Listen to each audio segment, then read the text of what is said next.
Mendoza is suing 48-year-old printer Sergio Orozco. Joe says Sergio's daughter, 18-year-old Irene, wrecked his daughter's car. Order. All rise.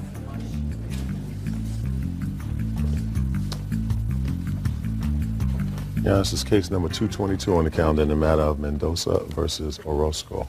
Parties have been sworn in, Judge. You may be seated. Ladies, have seats, please. Well, you're the two fathers. Both daughters here? Yes. Yes. Why don't the two fathers sit down for a minute and have the two girls up here? Your first name is? Cinnamon. And yours? Irene. You were using your father's car? Yeah, he's the primary owner, but we're both on the car. He's the owner? Yeah. What kind of car were you driving? 2001 Kia Rio. Is she a friend of yours? Yeah. How long have you known her? We've known each other for about 3 years. And you knew how old she was at the time of this accident? Yeah. And you knew she didn't have a driver's license? Yeah. Tell me on what day this accident occurred. On July 4th.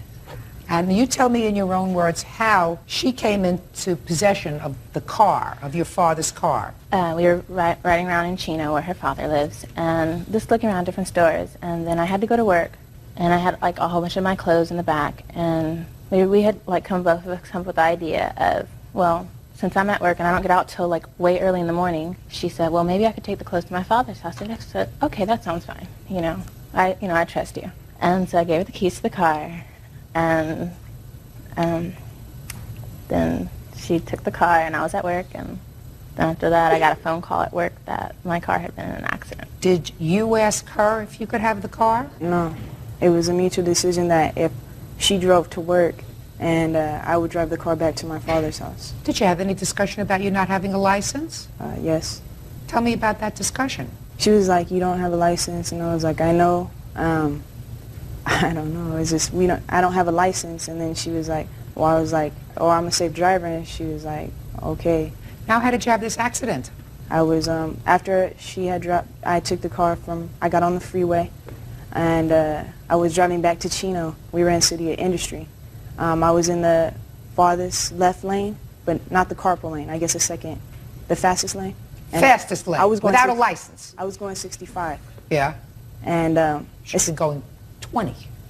Okay, I was going 65. Go ahead. There was a blue van on the side of me and a white Camry tailgating me, and there was a car coming up on the carpool lane. Half of the car was in front of the Kia, and then it started moving into my lane. The white Camry was... It's getting too complicated. How did you have the accident? I'm telling you.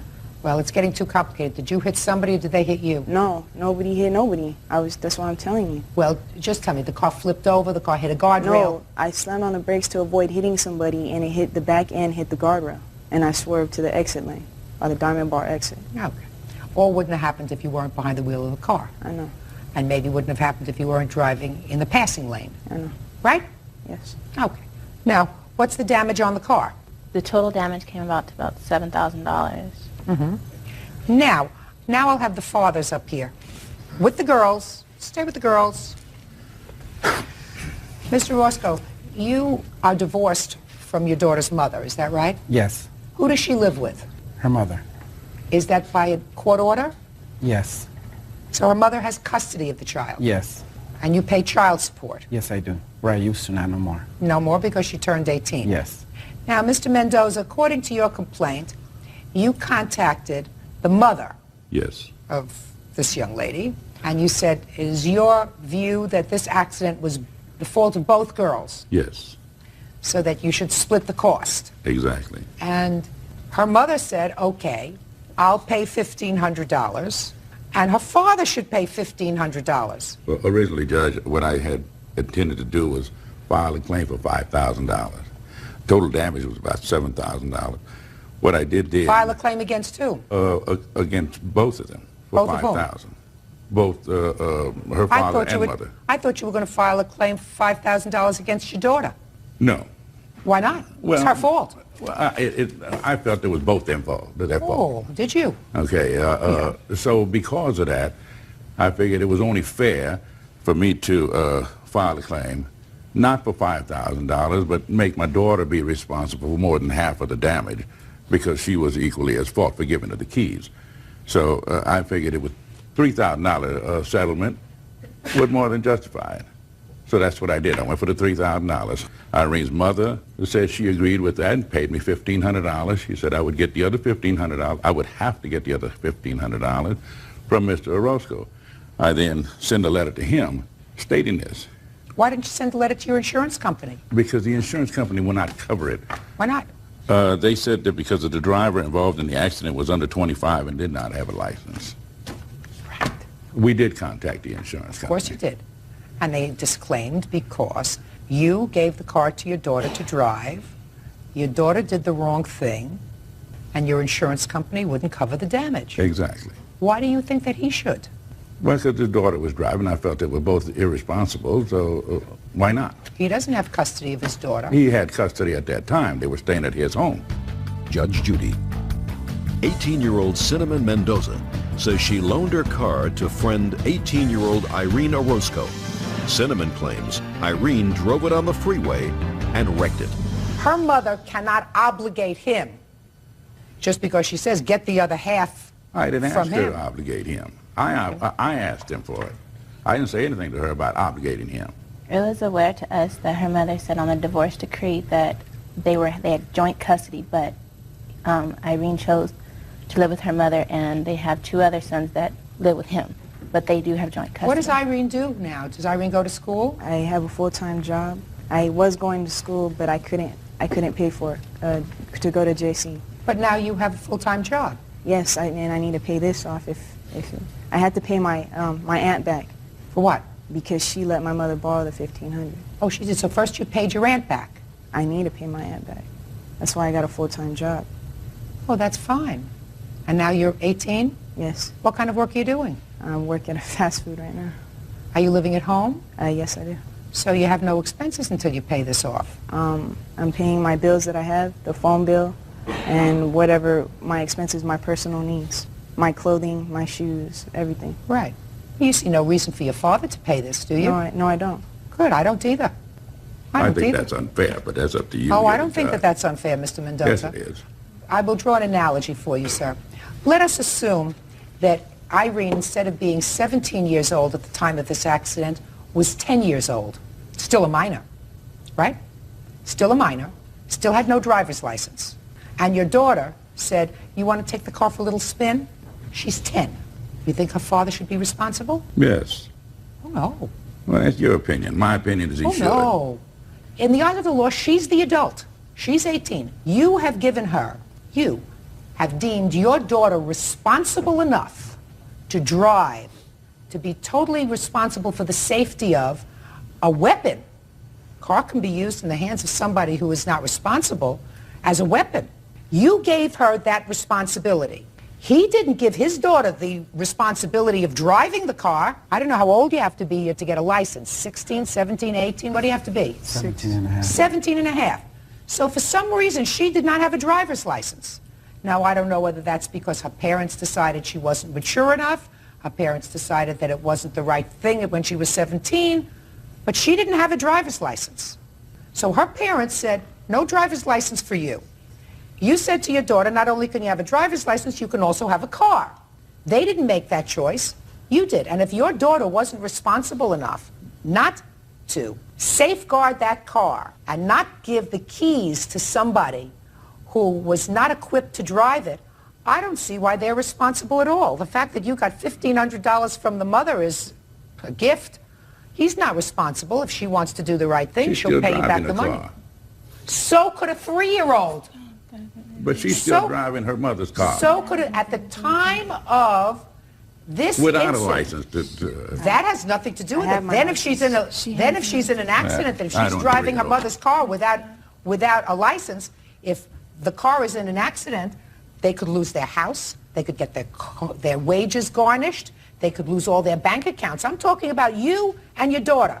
You felt as if your daughter was responsible enough so that you could give her a brand new 2001 car and said to her, this is yours, be careful with it, be responsible with it. She acted irresponsibly. He did not give his daughter permission to drive that car. In effect, you did, because your daughter was acting as your agent. So I think that if you want to do the right thing from your now full-time job, you will see to it that your friend gets her money so that she is not responsible for these damages anymore. The fact that the insurance company disclaimed, there's a good reason for that. The insurance company disclaimed because they said you had no right to give an underage, uninsured person the keys to the car. I say the same thing. This case is over. Why does that excuse you? May step out. She came home and said she had an accident, and first she told me it was her. She should have taken responsibility, never handed the keys to my daughter. It caused a lot of tension, but we're still friends. I mean, it's money. We're not. Money's an object, friendships, you know, forever. I was just happy that she's alive.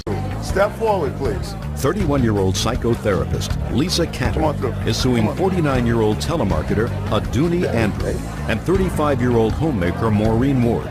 Lisa says the defendant's sons threw rocks at her car. Miss Ward and Miss Andrews, would you have a seat? I'd like your boys to come up here, please. Step up, gentlemen. What is your first name? Chad.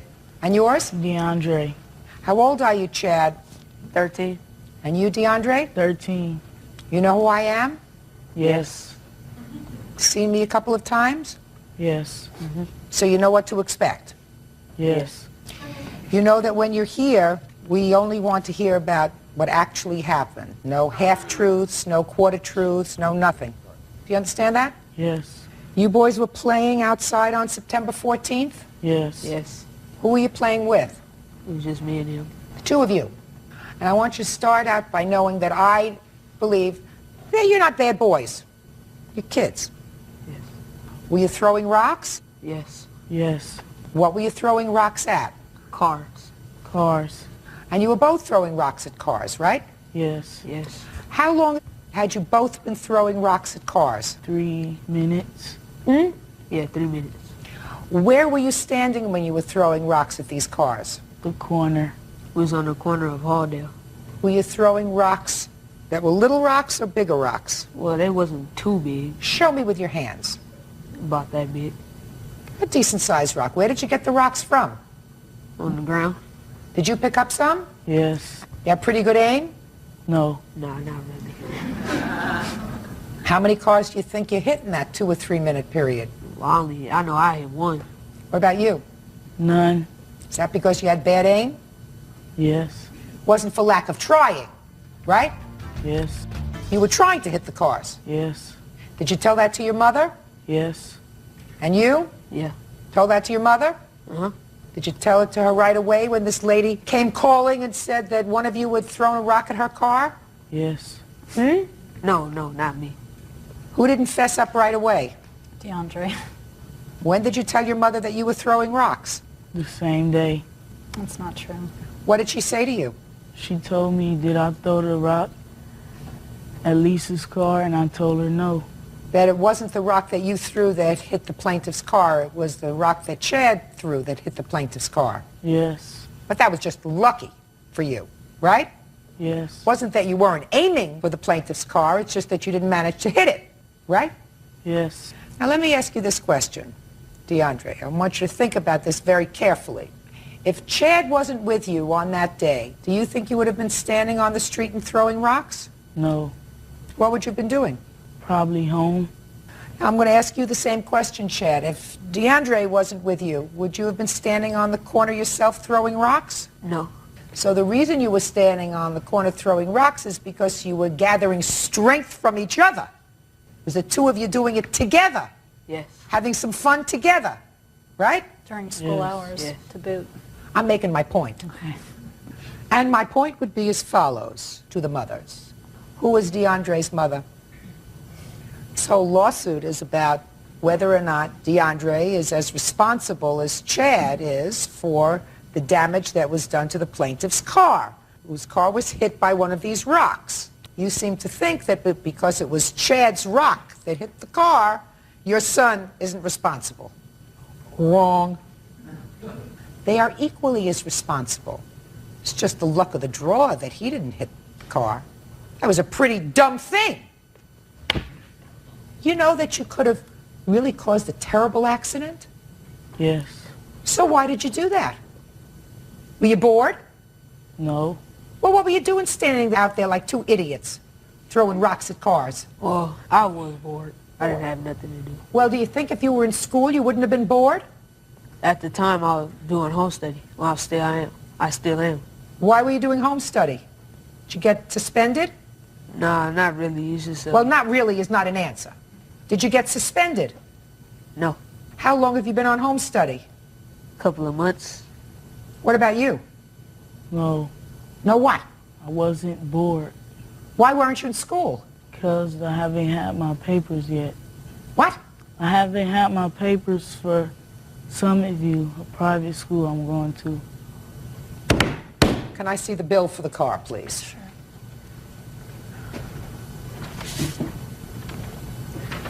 I was like shooting fish in a barrel. $275. That's pretty cheap. One other thing, you have brothers and sisters? 3 brothers, You have any younger brothers? 2. And you? I have 2 older sisters. How old are they? Well, my oldest sister is 30, and my youngest sister is 25. Do they have children? Yes. Do you like their children? Mm-hmm. Your nieces and nephews? Yeah. You like them? So then let me ask you this. Let's say your little nieces and nephews are driving in a car with your sister, and somebody throws a rock at the car, and your sister swerves and hits a pole, and something happens bad to your nieces and nephews. How would you feel about the person who threw the rock? I'll probably feel sad and Sad or angry? mad. Angry. Mm-hmm. Yeah. Why would you feel angry? Well, because somebody threw a rock at the car, and she had an accident.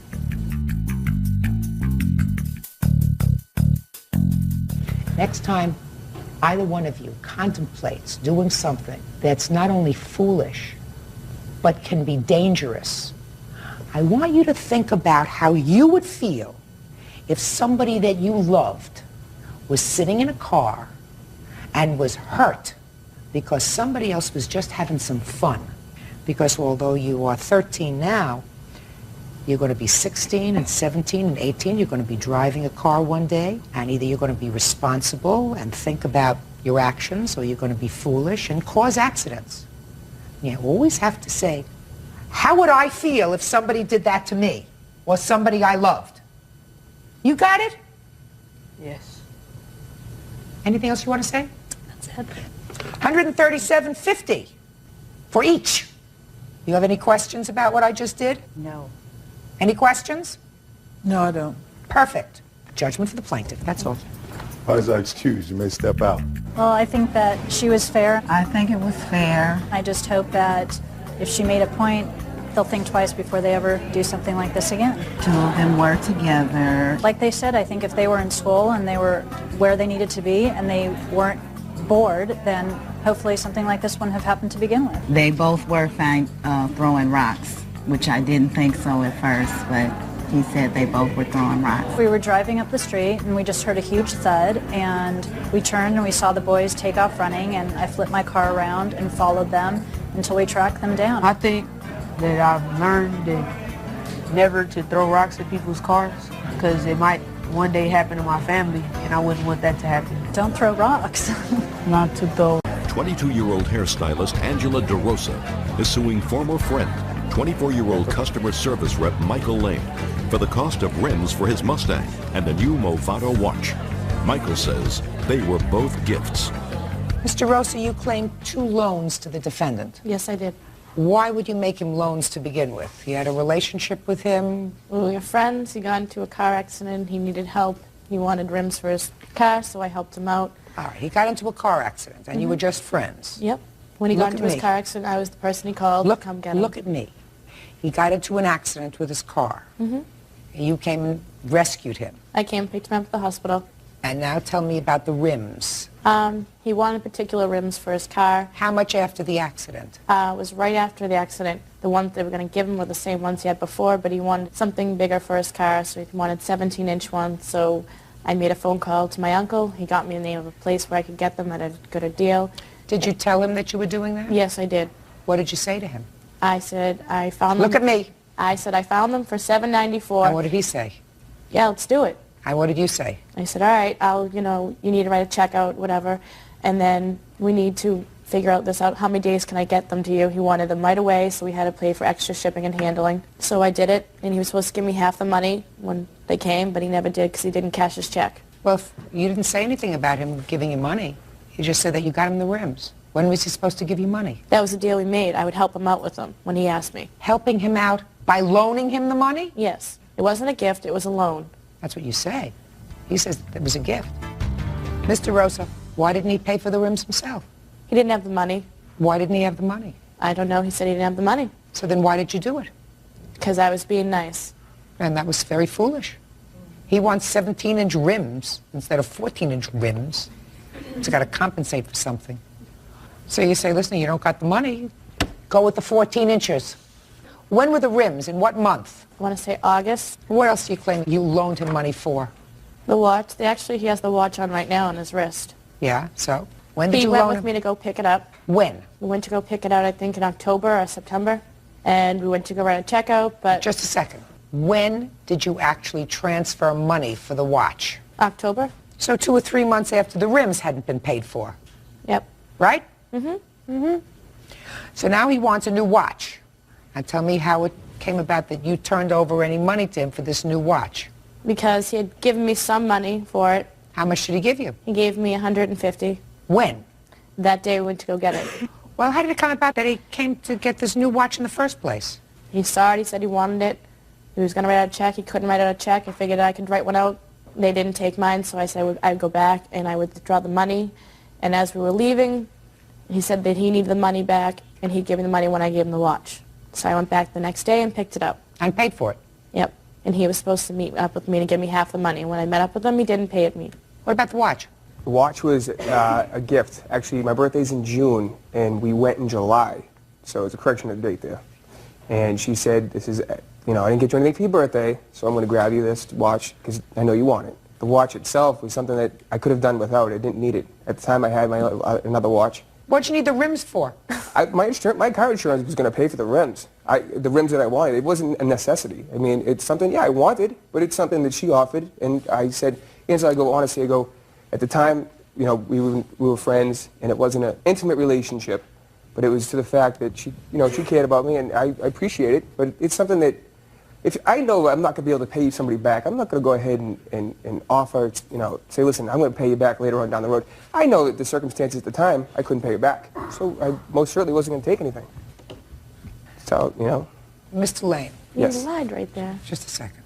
Mr. Rosa, because you acted foolishly doesn't mean you get paid. I didn't act foolishly. Yes. Oh, yes, you did. Actually, yes, you did. He just said that I got it to him as a gift. Actually, the gift that was given to him for his birthday is a tattoo that's tattooed on his arm that was paid for. That's what was given to him. Mr. Rosa, if you don't think you acted foolishly, I'm here to tell you that you're wrong. Let's say I believe your scenario that this man who had no way to make any money of consequence wanted 17-inch rims for his car at a cost of $800 when the insurance company was going to give him 14-inch rims. And if you liked him and if he was your friend, you say, that's nice. You want to buy him? Buy him. But you knew he didn't have any money. That's not true because I used to help him out by cashing his checks for him because he didn't have his bank account check yet, so I would cash him for him and give him the cash from his check. I have direct deposit. He said he had to pay back his cousin. So he said he had to pay back his cousin, so he wasn't giving you any money. You did a very foolish thing, and after you did the first foolish thing by buying him these rims, let me tell you what you wrote here in your complaint, which I found very interesting. You said, defendant decided he wanted new rims for his tire. He was very persistent on getting them. So I special ordered them for him and had them delivered to him right away. Yes. He was at my house the day he called me and said, did you get them yet? Did the rims come yet? He used to sit at my house. Did they get there yet? I have to go to work. Where are the rims? Why aren't they there? I have to have them dropped off. He used you. He's not a nice person. Let me tell you something.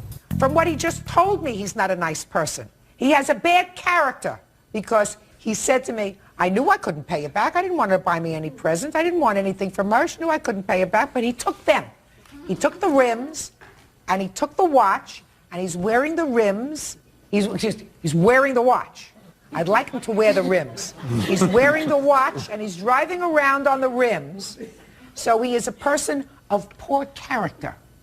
Because if what he's intimated in his answer is true, he said you liked him more than he liked you, and therefore he took advantage of you, which makes him a bum. Yeah. Okay? But it makes you stupid, for which you do not get paid. Your case is dismissed. Parties are excused. You may step out. She was looking for something that she couldn't get. I think they were unfair, and I should have gotten what I came here for. She was trying to win her way into the heart, and it 24-year-old student Jamie Potts and her husband Marvin Potts are suing her brother, 23-year-old Shay Lake, for a year of unpaid rent and for the cost of a van. Mr. and Mrs. Potts, the defendant is your brother, is that right? Yes, he is. And your brother-in-law. Yes, ma'am. And according to your complaint, your brother moved into your home. And there was an agreement that he pay $60 rent, which would cover his rent, his food, utilities, etc. He paid that for a while and then stopped. Yes. You want him to pay for 26 weeks of rent that he owes. In addition, you sold him a van for $500. He was to make payments on that van until it was paid off. He took the van and made a couple of payments, but still didn't complete paying for it. Correct. When did your brother move in? He moved in with us 8 months ago in April. He had a job, a full-time job, and he was paying us like he was supposed to. And then he was laid off, from what I understand, what he told me, he was laid off. And he just stopped paying us. Where are you living now? With her still. What are you doing here? Well, Your Honor, the reason that he's still living with us is because we had a house fire. And right now we're staying at a hotel, Holiday Inn Hotel. So we're not paying for rent right now. We're not paying for mortgage. As soon as we go back to the house, he's not allowed He's to go not back to going the to come house. back with us. He's fine as far as we're supposed to be back in the house in 3 weeks. You're moving in the same motel? No, It's we two have rooms. two different rooms. It's 2 rooms. He's in He the shares a room with our children. We have 2 children, and there's 2 beds in each room, and they're together.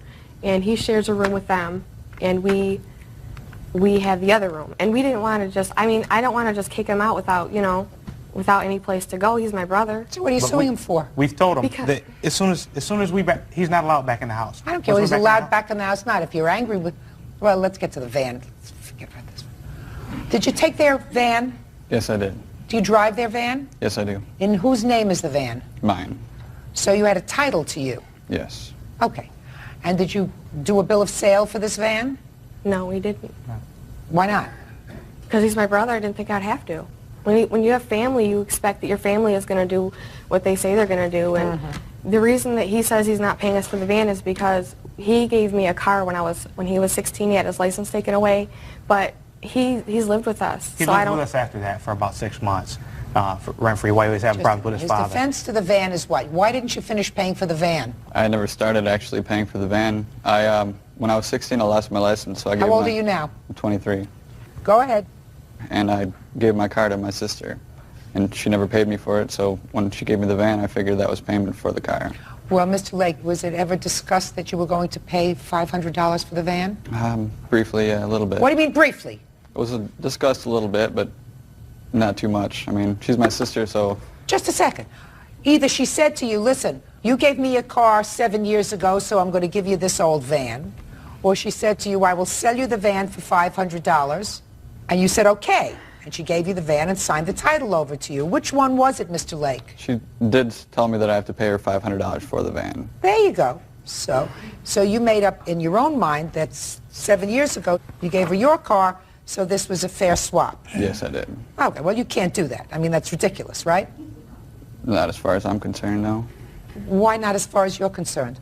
Well, I still gave it to her, no matter how long ago it was. Oh, but it makes a big difference, And it was sir. worth more than the van that she gave But it me. makes a big difference, Mr. Lake.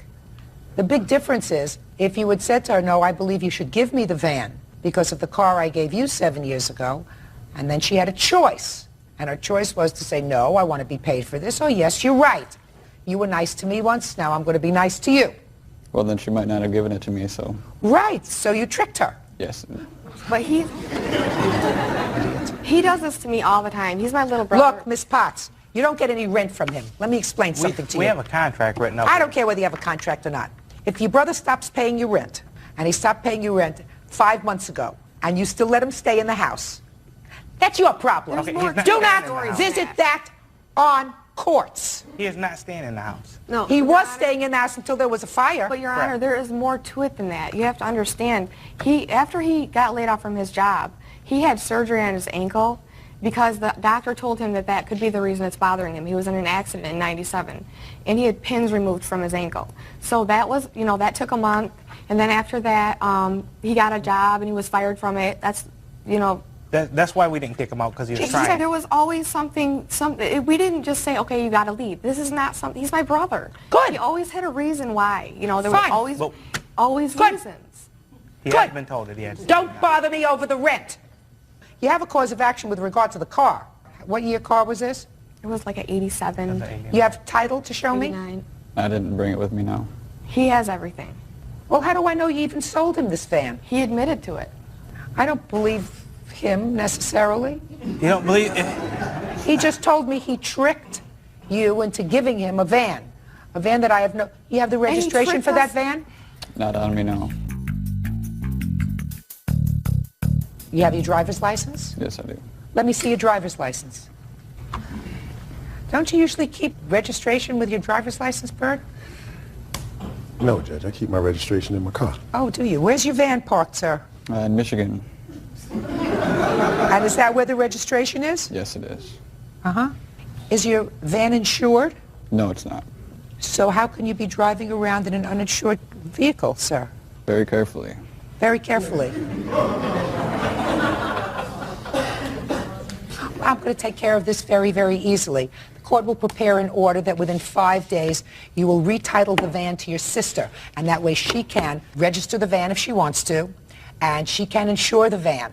So the court will prepare that order. That gives you 5 days. Clear? The rest of your case is dismissed. That's all. Can I add one more thing? That's the it. van is not worth, Parties are excused.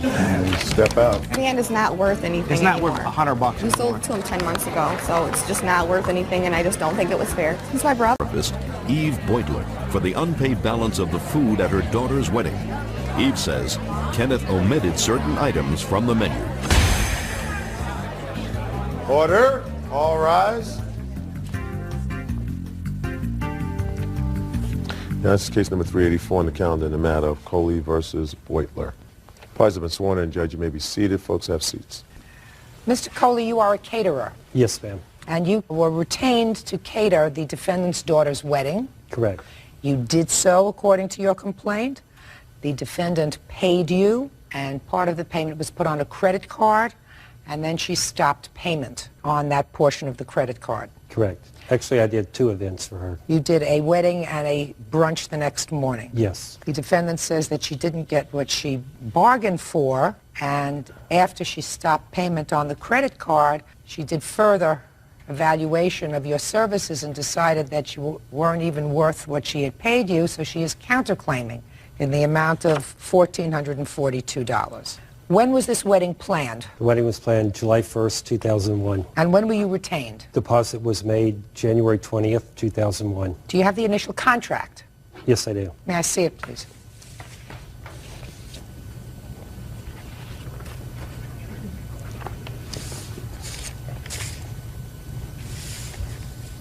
The wedding was to be for 300 people? Originally, yes, ma'am. And the total amount? $12,199.41. Both for the wedding? That was for the wedding event. The brunch event was $900. And how many people were supposed to be at the brunch event? I believe 60. You said originally the number of people was 300. Correct. Ms. Bueller had changed the guest count to 265 approximately 2 weeks before the event. So far, is that correct? Yes. Did anything else happen, sir? I'll start with June 1st. I made my first visit to the house. It was to be a home wedding? Yes, ma'am. Okay. Surveyed the property, presented some diagrams. We set up a little plan of what we were going to do. About June the 15th, Ms. Bueller called and asked me to come back. She had decided to add canopies to the event. I came up on June 19th. We discussed the canopies, where they should go, and I made a few phone calls and I ordered the canopies while I was at the house that day. And I do have the rental contract for that. And were you paid for that? Yes, I was. Okay. How much was that? All total for $1,600. Okay. Go ahead. Part of my services was that I was going to stir-fry the vegetables next to the buffet. By putting up the canopy, I felt that we weren't able to do it.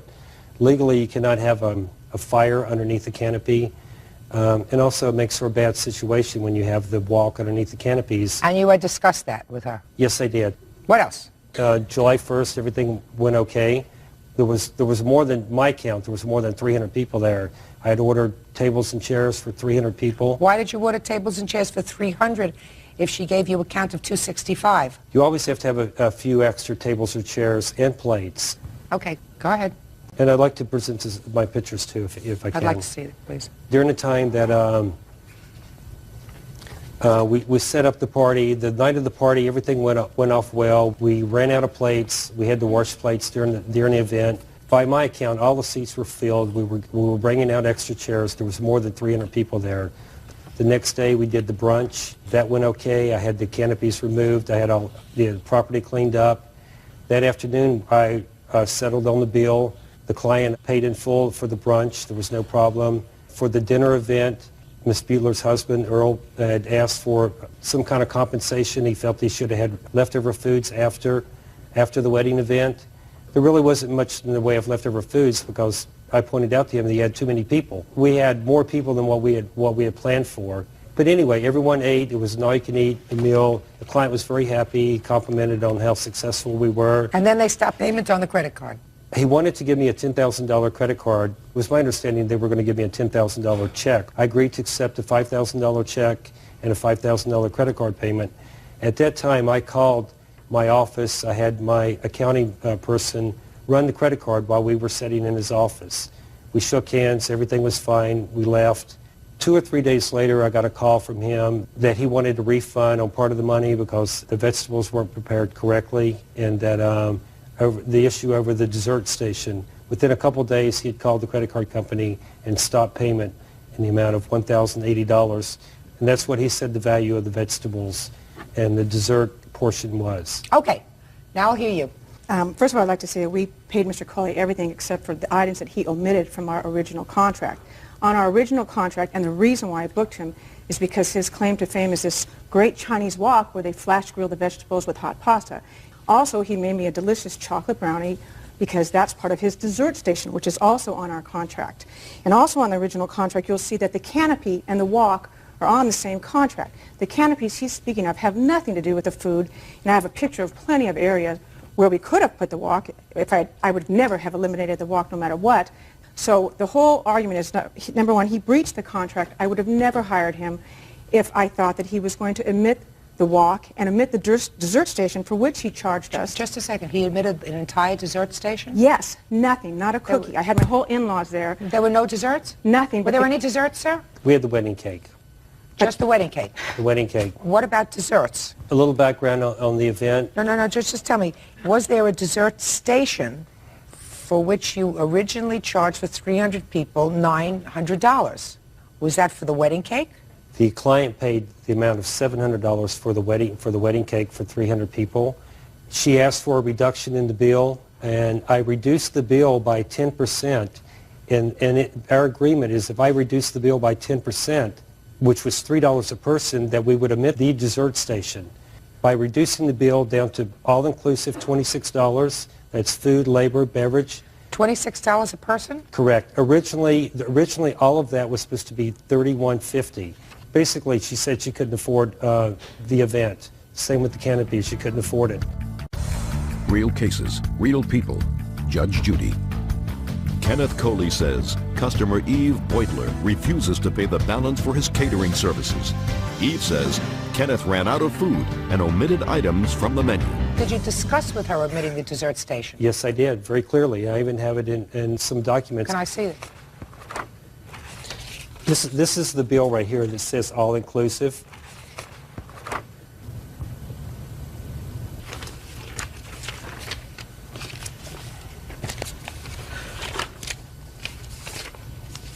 The dessert station was optional. Correct. I have the statement here, and it's 2618. The dessert station was never optional. Well, let me see what you have. I have the same, right here, it's 2618, and it includes the dessert station. Let me see. It says right there on it. Let me see. It was not optional. It was part of the bill. No, that's not true. It says dessert station, $3 optional. Well, we paid for the, do you have the invoice? This is my husband, Earl. He did the financial dealings. Yeah. And my daughter, Davia, whom He also promised the dessert station too and the walk. Those were Don't the tell selling me points. about the walk. Listen to me. Okay, so you made a wedding. I want to tell you something. You made a wedding for $26.50 per person. You can't get it cheaper anywhere. Hey. I don't know where you found this guy, but you ought to clone him. Right? Your Honor? And Sorry. I'm talking. How many weddings did you make? Just one. I have a lot more experience. Now, how many people did you have at your wedding? 269, and I have the wedding list here. He set up the tables. He set up 26 tables and the table for the bridal party. There were no more seats for a maximum of 275, and 3 of those tables were set up for wheelchairs. So his statement of over 300 is absurd. We would have had people standing there eating out of their hands. What caterers usually do is they put out number of plates that they have. Plates. Sometimes when people are having a buffet, they say, well, we can always add a couple of people. 4, 5, 6, 7, 10 people, and there'll be plenty of food. You spend $12,000 for just this part of a wedding. And to be quite honest with you, I don't understand why you would do anything after a wedding to make it unpleasant. Because we didn't get what we ordered. I would have never gone with him. So what? You had to walk Because out it a was nice important wedding. for I'm my looking daughter. at pictures. I'm looking at pictures. Stop. If your daughter is worried about a walk, and that's what she's worried about at this stage of her life, wait until she has some real aggravation or tsuris. You know what that means? Exactly what service means, Your Honor. She's worried about not having an open flame walk at her wedding. If that's what gets her. Your Honor, we didn't bring this. I know you're aware of this, but we didn't bring this suit to Mr. Coley. I mean, he brought a lawsuit because you paid him and you stopped payment on his bill. But Your Honor, what did you expect him to do? Roll over? I contacted him twice. I have the emails. He never responded to my emails. He's saying that, I called him is not true. I emailed him twice. He never responded. I finally, in desperation, contacted I would like to the see your credit card email. He gave me 5 days on a holiday weekend before he stopped I'd like payment. to see you. And further, Your Honor, read when the he... last line in his email. He says, congratulations, you were very successful. And just please read that last line. The wedding was very nice. I sent him these emails. When he responded finally, after the credit card company withheld the money, he said, this is the first I've heard of this, which I have also his notes on that. Just a second. You have any other children for whom you're going to do a wedding? I hope not. We have 2 other children. Hopefully we won't be doing weddings for You the have boys. boys. I just don't understand. So it doesn't matter if you choose a certain buffet and you don't get it, it doesn't matter because it's a nice wedding? Bottom line? Is that what you're saying? Yes. Okay. Bottom line, what I'm telling you is, when you plan a wedding that has a lot of different courses, a lot of different foods involved, something is going to be not perfect. But if overall the caterer has done a nice job, and everybody seemed to have a nice time, and the event was uplifting and fun, and everybody enjoyed themselves, and the bride and groom are happy, then you don't do anything to diminish that by being picky. You may not refer him to somebody else again, although the end of your email says, thanks once again for catering what was overall a very successful wedding. And if it was a very successful wedding, then you don't pick apart the fact that you didn't have, that your vegetables were cooked before they got to the big buffet, if that's what it was. Because it's not a big deal. I'm going to tell you right now, nobody who's planned a wedding says that $3 is going to include an elegant, all-inclusive dessert buffet as well as a wedding cake. I know, I think the last time I paid for wedding cake, it was $5 a person just for the cake. I was promised what's on the contract. Many times you tried to substitute the vegetable thing, which is, you say is not a big deal. Stop with the walk. I don't want to hear the walk What anymore. I'm saying is, I'm not interested in the walk. Lighten up. Are you serious about your counterclaim? No, just a second. I'm getting to the counterclaim. Are you serious about your counterclaim? Yes, Let's Your hear it. You've got more money that you think you should give back to you. Let me hear. Okay, part of the counterclaim, Your Honor, is based on the fact that he ran out of food at the brunch. He ran out of, it was lox and bagels, an omelet station, juices, coffee rolls. He ran out of lox and eggs within about the first 10 or 12 guests. So that we were running in the house, bringing out egg beaters, trying to find juice in our freezer, looking for additional food, which we had hoped to have from the leftovers, which he had taken with him.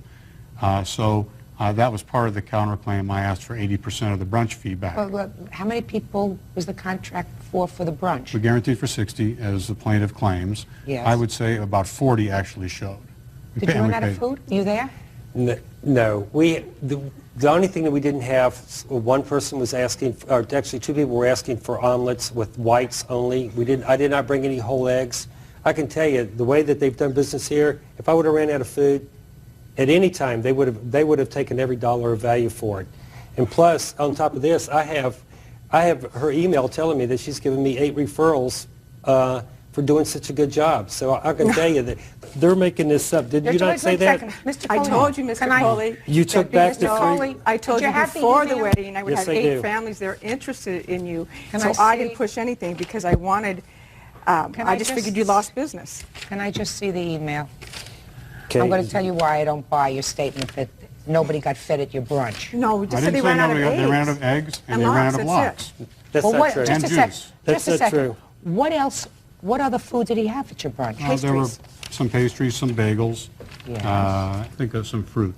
It's the bottom of this page. What's the date on that? November 4th. Just pay attention. That was before the wedding. Oh, listen to me. Could you talk? 2 weeks ago. Could you talk to me? Talk to me. That email was 2 weeks ago, or maybe a month ago. That's last year. Doesn't say that after the wedding she referred clients to you. She said that she's unhappy with the way this thing was resolved. But let me tell you why I don't buy your counterclaim. I don't buy your counterclaim because you put a stop payment on the credit card amount after the brunch. And you made a very specific amount. And the very specific amount that your wife told me about was that you didn't get the open flame wok and you didn't get the brownies that she wanted. And that, you said, was $1,980.69. But you had already had the brunch.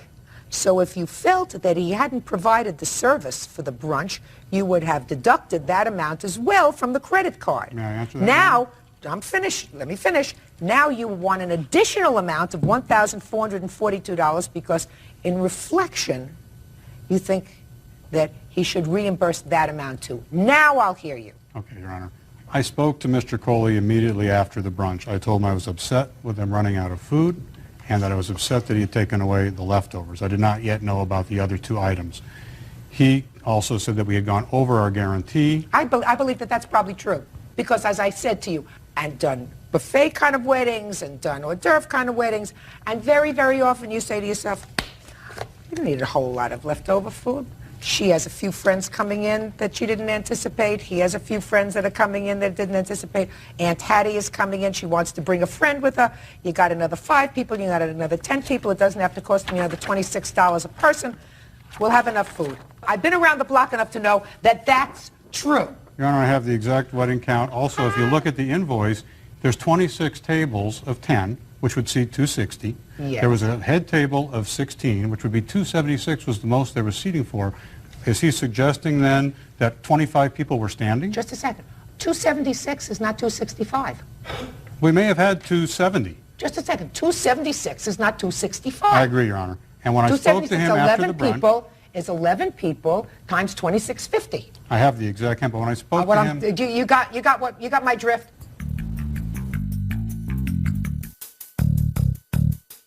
Answer my question, sir, if you have an answer about your reflection days later, after you had already canceled part of your credit card charge, why you now think he should give you more money. I spoke to him about the running out of food at the brunch and the leftovers immediately following. He countered with the fact that we had gone over our guarantee.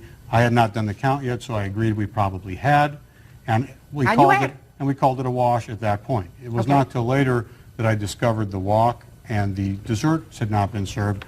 I contacted him twice. He never responded. Just one second. No. You don't try to confuse me. I'm a little bit smarter than you are. Probably a lot. The original complaint that your wife was complaining about was the wok and the dessert tray, Correct. not the fact that there were not enough leftovers and that you ran out of eggs. That was what she originally said she was complaining about. The lack of the wok and those wonderful brownies. Desserts for my in-laws. I didn't know about those at the point I spoke Well, to then you better communicate better with your wife. Your counterclaim is dismissed. Your claim is granted, sir. Judgment for the plaintiff in the amount of $1,980.69. That's all. Parties are excused. You may step out. wasn't devastating, but it was disappointing that things turned out the way they did. In my experience, weddings are very emotional, and people get tied up in the emotions. Both my son-in-law and daughter were upset that they didn't get what he had contracted to give us. I was looking out for their interests. I worked very hard for them. I would never have hired him without those items. I gave them a lot of extra attention along the way. It wasn't a big deal, but I do feel that Mr. Conway should have to act appropriately and meet his contract. I went above and beyond in every area that I could. No matter what you order from him, he gives you whatever he... 21-year-old waiter Melvin Marshall for damage to her car resulting from a fight. Melvin says Monique's witness, Malcolm Johnson, started the fracas when he threw a bottle of Hennessy at him. Order. All rise.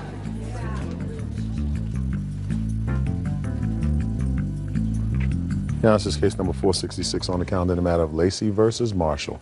Parties have been sworn in, Judge. You may be seated, sir. Have a seat.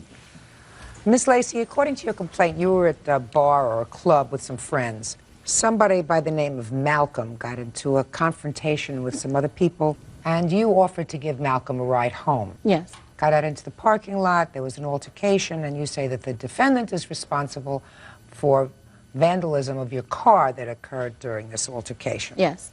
Is this Malcolm? Yes. Perfect. Step up. What date did this happen? September 29th of 2001. And who did you go to the club with? I went with Malcolm and also another student named Tom. Three of you went in your car? Yes. And what happened with Malcolm in the club? I did not witness anything that happened in the club. What happened, Malcolm, in the club? Nothing happened in the club. Everything happened as the club was letting out. Well, what happened as the club was letting out? Well, I was leaving. I had seen a female, whatever. She was attractive, so... Stand up straight. And talk to me directly. All right. You saw a female that looked attractive. Yeah, so I approached her or whatever, and I guess it must have been one of the defendant's friends, girlfriend or something. What did you say to her? Well, I just said, what's up, you know what I'm saying? A Valentine. I just said, what's up, you know, stop, talk to her, you know. And I guess that was her boyfriend. He just went through this whole episode of outrageous. What did he say? He didn't say really much. It was just like, ooh, he made some faces and like he was really mad or whatever, you know. So I had left it at that or whatever. We had went on to the car and... Okay. What time had you arrived at the club that evening? Don't look at her. You tell me. Around 11 or 12 or something. And what time did you all leave? I think the club let out probably 3 or 4. They serve alcohol at this club? They do. And when you went out to the car, where were you seated in the car? I was in the front passenger seat. Now tell me what happened next. There was a police block up ahead, so all the cars were basically at a halt. A police? It was a police block. Like the police were searching the cars as they were leaving the area of the club. And I seen the defendant and some of his friends leaning against the car. The defendant... Leaning against which car? It was a gold car. Not your car? No, not my car. Okay. No, that's a lie. I'll go get to you. Okay? Go ahead. The defendant pointed at Malcolm, and after that, another guy came through my sunroof and began to hit and kick Malcolm. Was about 4 other guys, including the defendant, came through the passenger side window and was hitting and kicking Malcolm also. How could 4 people come through the window? They were through the 2 passenger side windows because there was also another guy in the back, and they were hitting on him too. So somebody else came through the sunroof? Yes. Wasn't the defendant? No, it wasn't the defendant. Go ahead, let me hear. I got out of the car frantically. I got back inside of the car, and I got ready to pull off, and the other student was pulled out the back window, and they began hitting him. You mean the one in the back seat? Yes. I drove forward, and police were about 500 feet ahead. We spoke with an officer. They went looking. They didn't find anybody, so they told us to go down to the police station and fill out a report.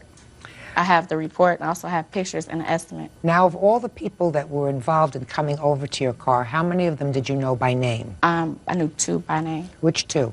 Melvin and also another student named Marco. What did Marco do? He was the one that came through my sunroof. What damage was done to the car? It was about 7 dents. 3 on the passenger side, 3 on the roof of my car, and then 1 on the trunk. Do you know what damage the defendant caused to your car? Yes. What damage? There were dents on the side, on the passenger side where he was, and also there were dents on the trunk. No, that's a lie. She keep telling excessive lies on me. I can't. You have to, because it's not your turn. Go ahead. When it comes to your turn, you can speak. Okay? Malcolm! Yes. Did you throw a liquor bottle out the car window? Yes, I did.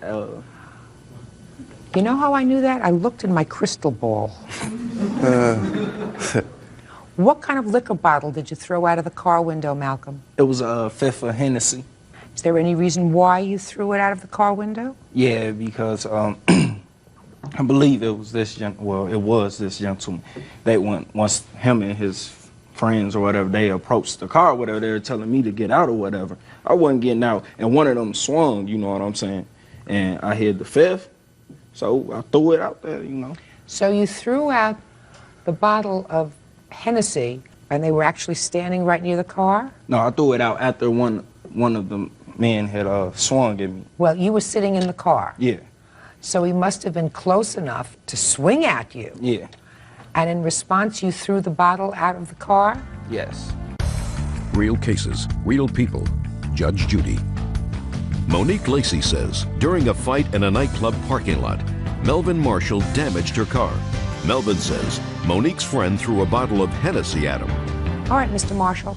Now, see, because patient people always get rewarded, Mr. Marshall, I want to hear your version of the events. Okay, we were at the club one Saturday night.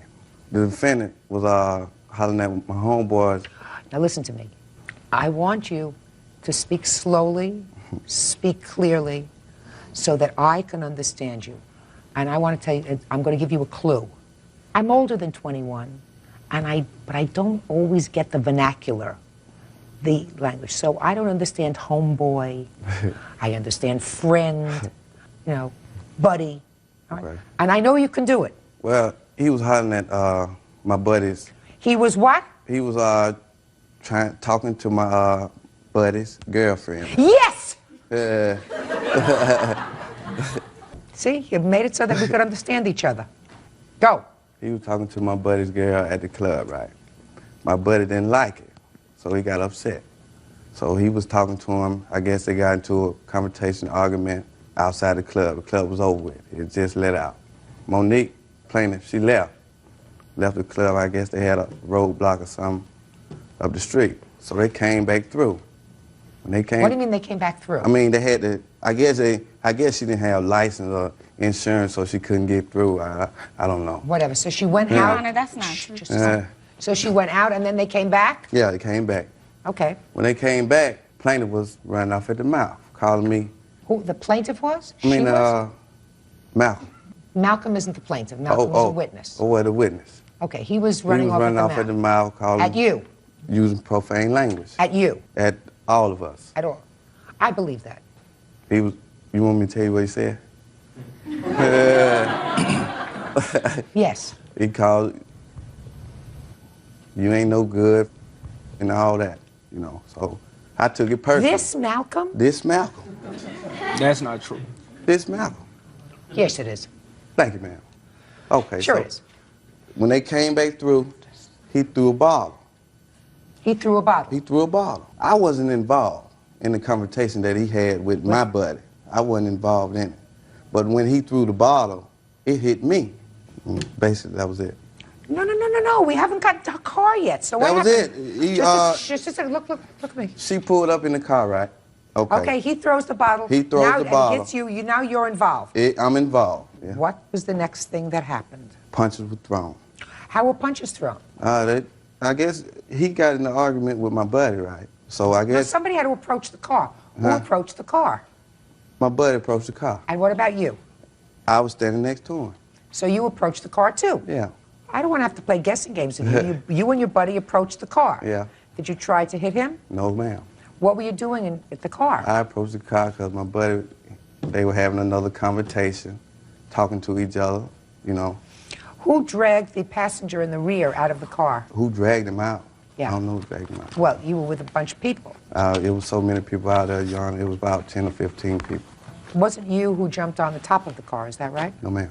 According to you, somebody also spilled liquid in the car, is that Yes. right? That was the person who was on the sunroof. Yes. You have damages for that too? Yes. That wasn't me, Your Honor. Just a second. No, alcohol was thrown from the passenger side. It didn't come in through the sunroof. It was thrown in from the passenger side, and it hit the roof as it was thrown in from the passenger side. You didn't see who did that? No. Okay. So you have damages to your car, let's say, in the amount of $1,632. It's actually $1,362, and I have 3 estimates here, and that's the lowest $1,362. estimate. Let me ask you this question. Any of the damage to your car have to do with the sunroof? Yes. Why are you charging him for that? Because he was one of the people that caused altercation. What about him? He was also involved too, but they were the ones that actually started the whole thing. Well, don't you think he started a little bit of it by throwing a bottle of Hennessy out your window? No, that was not what happened. The whole altercation started when I was stopped. They seen that he was in my car, and after they seen that he was in my car, that was when they started hitting him. He did not throw the bottle first. That's not true. Really? You remember exactly when he threw the bottle? He threw the bottle after they started hitting him because his feet were hanging out the window. He was trying to kick them as they were hitting him. His feet were sticking out the window? Yes. Was he pretty drunk? I'm not sure. Yes, ma'am. I didn't see him inside of the club. They were drinking He didn't Hennessy, seem you like know. he was inside. Well, he walked out with a bottle of Hennessy. I was not drunk. They were still drinking when the altercation happened, Your Honor. That's a lie, Your Honor. Of course they were. That's why what do you think he brought the bottle of Hennessy outside for? Thank you, ma'am. We had it before we went to the club. It was in the car, and we went into the club. Oh, so you were drinking in the car? No. The bottle was from we were at a previous person's house before we went to the club, and that was where the bottle was from. Where had it been stashed while you were in the club? In the car. Where in the car? In the... It was in the trunk. So I want to know how your friend Malcolm over here got the bottle in the front passenger seat. He got it out as we were leaving. You got a quick answer. That's not the way things go. If he was going to take the bottle of Hennessy, he would have gotten in the car. There was an altercation. You want to get in the car and get out as fast as you can. You don't go in the trunk of the car to get out a bottle. And No, he had got it out before the altercation. As we were coming to the car, he got the bottle out then because he was taking it back with him to his room. It was his bottle. Of course, but you do that when you get home. Not if you've just had words inside a club. That doesn't make sense to me. It was outside the club, man. It wasn't like we could just leave right then and there because there was so many cars and one way out. So I had got the bottle out, poured me a little something. In the car? Yeah. Yeah. They just said they wasn't drinking, y'all. I know he did. I ain't say I wasn't drinking. I ain't say I wasn't drinking. I asked if you were drinking in the car. I wasn't drinking yet. You said you just took a sit out and poured yourself a little something. Yeah. I poured some. I didn't even get a chance to drink none. Well, what'd you pour it in? Huh? What'd you pour it in? In cups. Cups that I had before when we left the house. You took it out of the trunk, and in the trunk you also had some glasses for it. Yeah, the same cup I had when we left our friend's house. And so you were pouring it into the cup. Yeah. And before you got a chance to drink it, people assaulted you. Yes. So that the liquid that you had in the cup must have gotten all over the car. I threw all that out when I threw the bottle, the cup. When they got to swinging, I threw it all out. Before or after you put your feet out of the window? When they came, approached, started swinging, so I threw the bottle in the cup.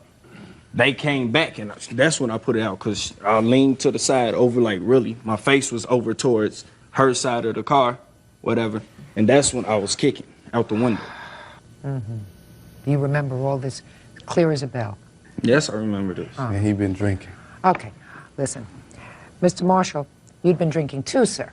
But see, You've been drinking too, sir, is Yes, that ma'am. right? Okay. So, some of the damage that got done to the car was done perhaps by Mr. Marshall, but not all of it. He's not going to be responsible for all of it. He in fact was the leader of the whole thing. No, he was the person who pointed at him inside of my car. So what?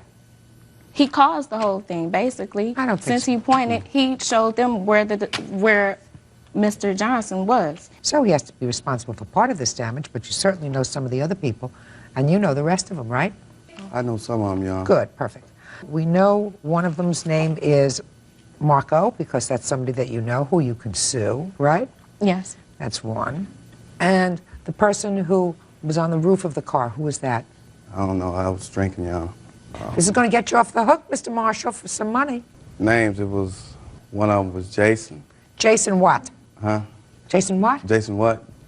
Where do you know him from? I know him from where I'm from. You work with him? Do you know No, him I from don't school? work with him. Just know him. Just know him? Just know him. You know a Jason? No. Who else? Another one was Sylvester. That was the one that he got into it with. Oh, Sylvester. That's who we want to know. What's Sylvester's last name?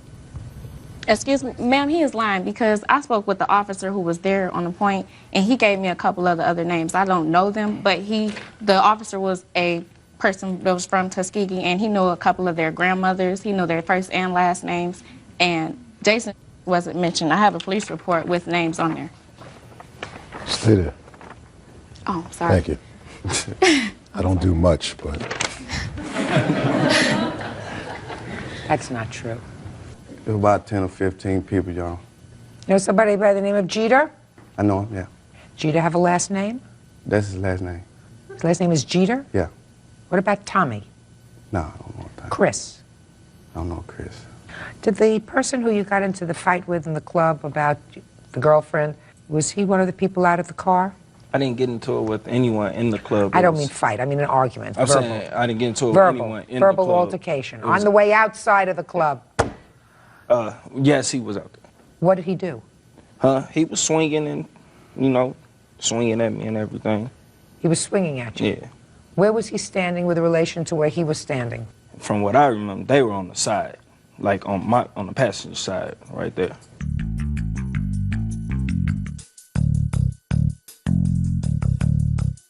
Let me see the estimates for your car, please. And I also have a lease for the car because the car is on a lease agreement.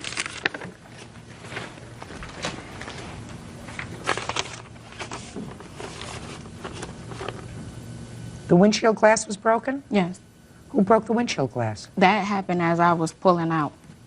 Well, how did that happen? I'm not sure, Your Honor. They were drunk, y'all. Who was drunk?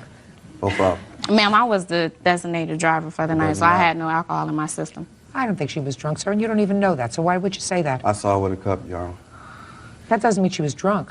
She was drinking. It doesn't mean she was drunk. She didn't start up with you. All you guys were the ones who caused the trouble. That testosterone out there, 3 o'clock in the morning. Well, I tell you this, Mr. Marshall. We know one other person's name, and that's Marco. And if he was jumping up and down on the hood of the car, may have also scratched or cracked the windshields. That's a possibility. What he told another person was that it was not his fault and I shouldn't have had, excuse my French, his in my car in the first place. Well, then I think you have to sue him. I'm pressing charges. Good.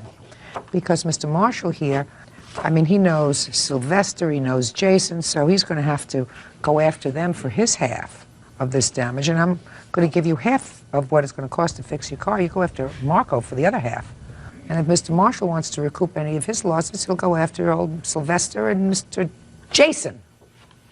Do you understand? Yes, ma'am. Okay, good. Judgment for the plaintiff in the amount of $681. That's all. Parties are excused. You may step out. I approached the female or whatever. I didn't know she was there with the guy or whatever. He shouldn't have been hollering at my buddy's girl. It wouldn't have never started. What happened, happened, and it was really uncalled for. They were just taking it out on me. All in all, half. Elizabeth Clark for having him falsely arrested. Elizabeth says William threatened to kill her. She is countersuing for harassment. Mr. Bell, you are suing the defendant for having you falsely arrested on charges of threatening and harassing her. She is counterclaiming for harassment. Let me understand the relationship. You have a girlfriend or had a girlfriend. The defendant is a friend of your former girlfriend. Yes, ma'am. You were having some difficulty with the girlfriend. You called the defendant to sort of act as an intermediary and to talk to her and see if you could put things back together again. The defendant then called the police and said that you had threatened her. You were arrested. Yes, ma'am. Okay. When did you call her? February 17th of 2001. Had you ever called her before? No, ma'am. Okay. And tell me about the conversation that you had with her. I didn't have a conversation with her. I got her voicemail.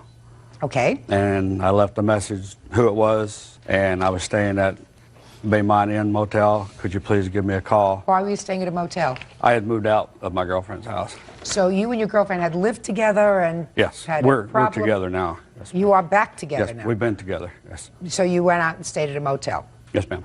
All right, you left a voice message, and I assume she called you back. She called me back, ma'am, approximately 4:30, 5 o'clock that evening. What was the conversation? Her first question was, when I answered the phone, is this Bill Bell? And I said, yes. She says, William Bell. And I said, yes, it is. Then she started getting very belligerent. Don't tell me belligerent. That's a conclusion, Mr. Bell. Okay. Tell me what she said to you. She was cursing at me for calling Tell her. me what she said. I'm a big girl. I'm over 21. I know that's hard to believe, but I am.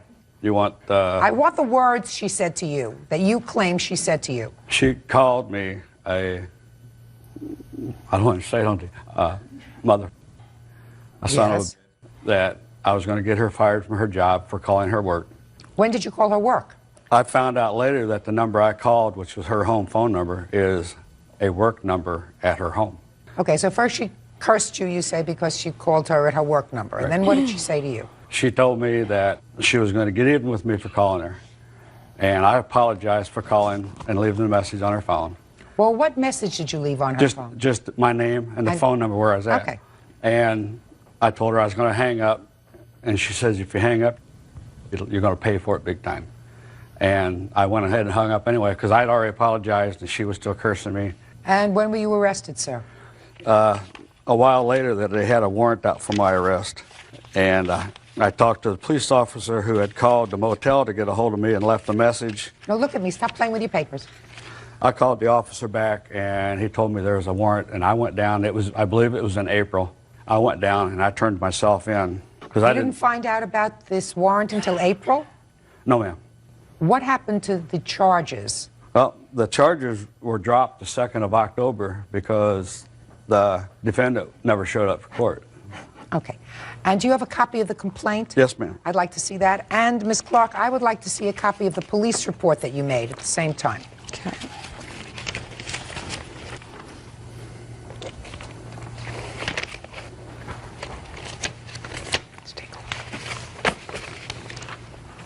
And he called me more than one time. Wait. I'm going to get to you, I promise you.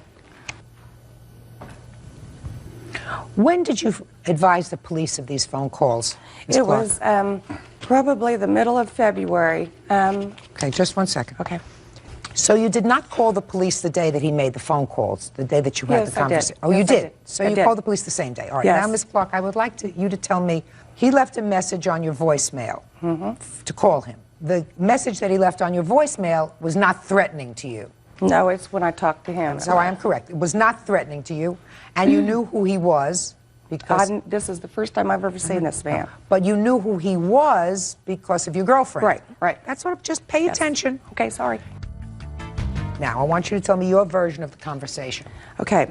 I work 2 jobs. I also work at a golf course. Is this relevant to my question? Yes, it is. He went in to my employer, who I have a letter from, was asking for my address and my phone number. Since then, I don't even know this man. He's taken me to court and put... I want you, Ms. Clark, to answer my question. Okay. My question is, I want you to tell me what the phone conversation was when you returned his phone call. He wanted me to get his girlfriend... Tell me what he said.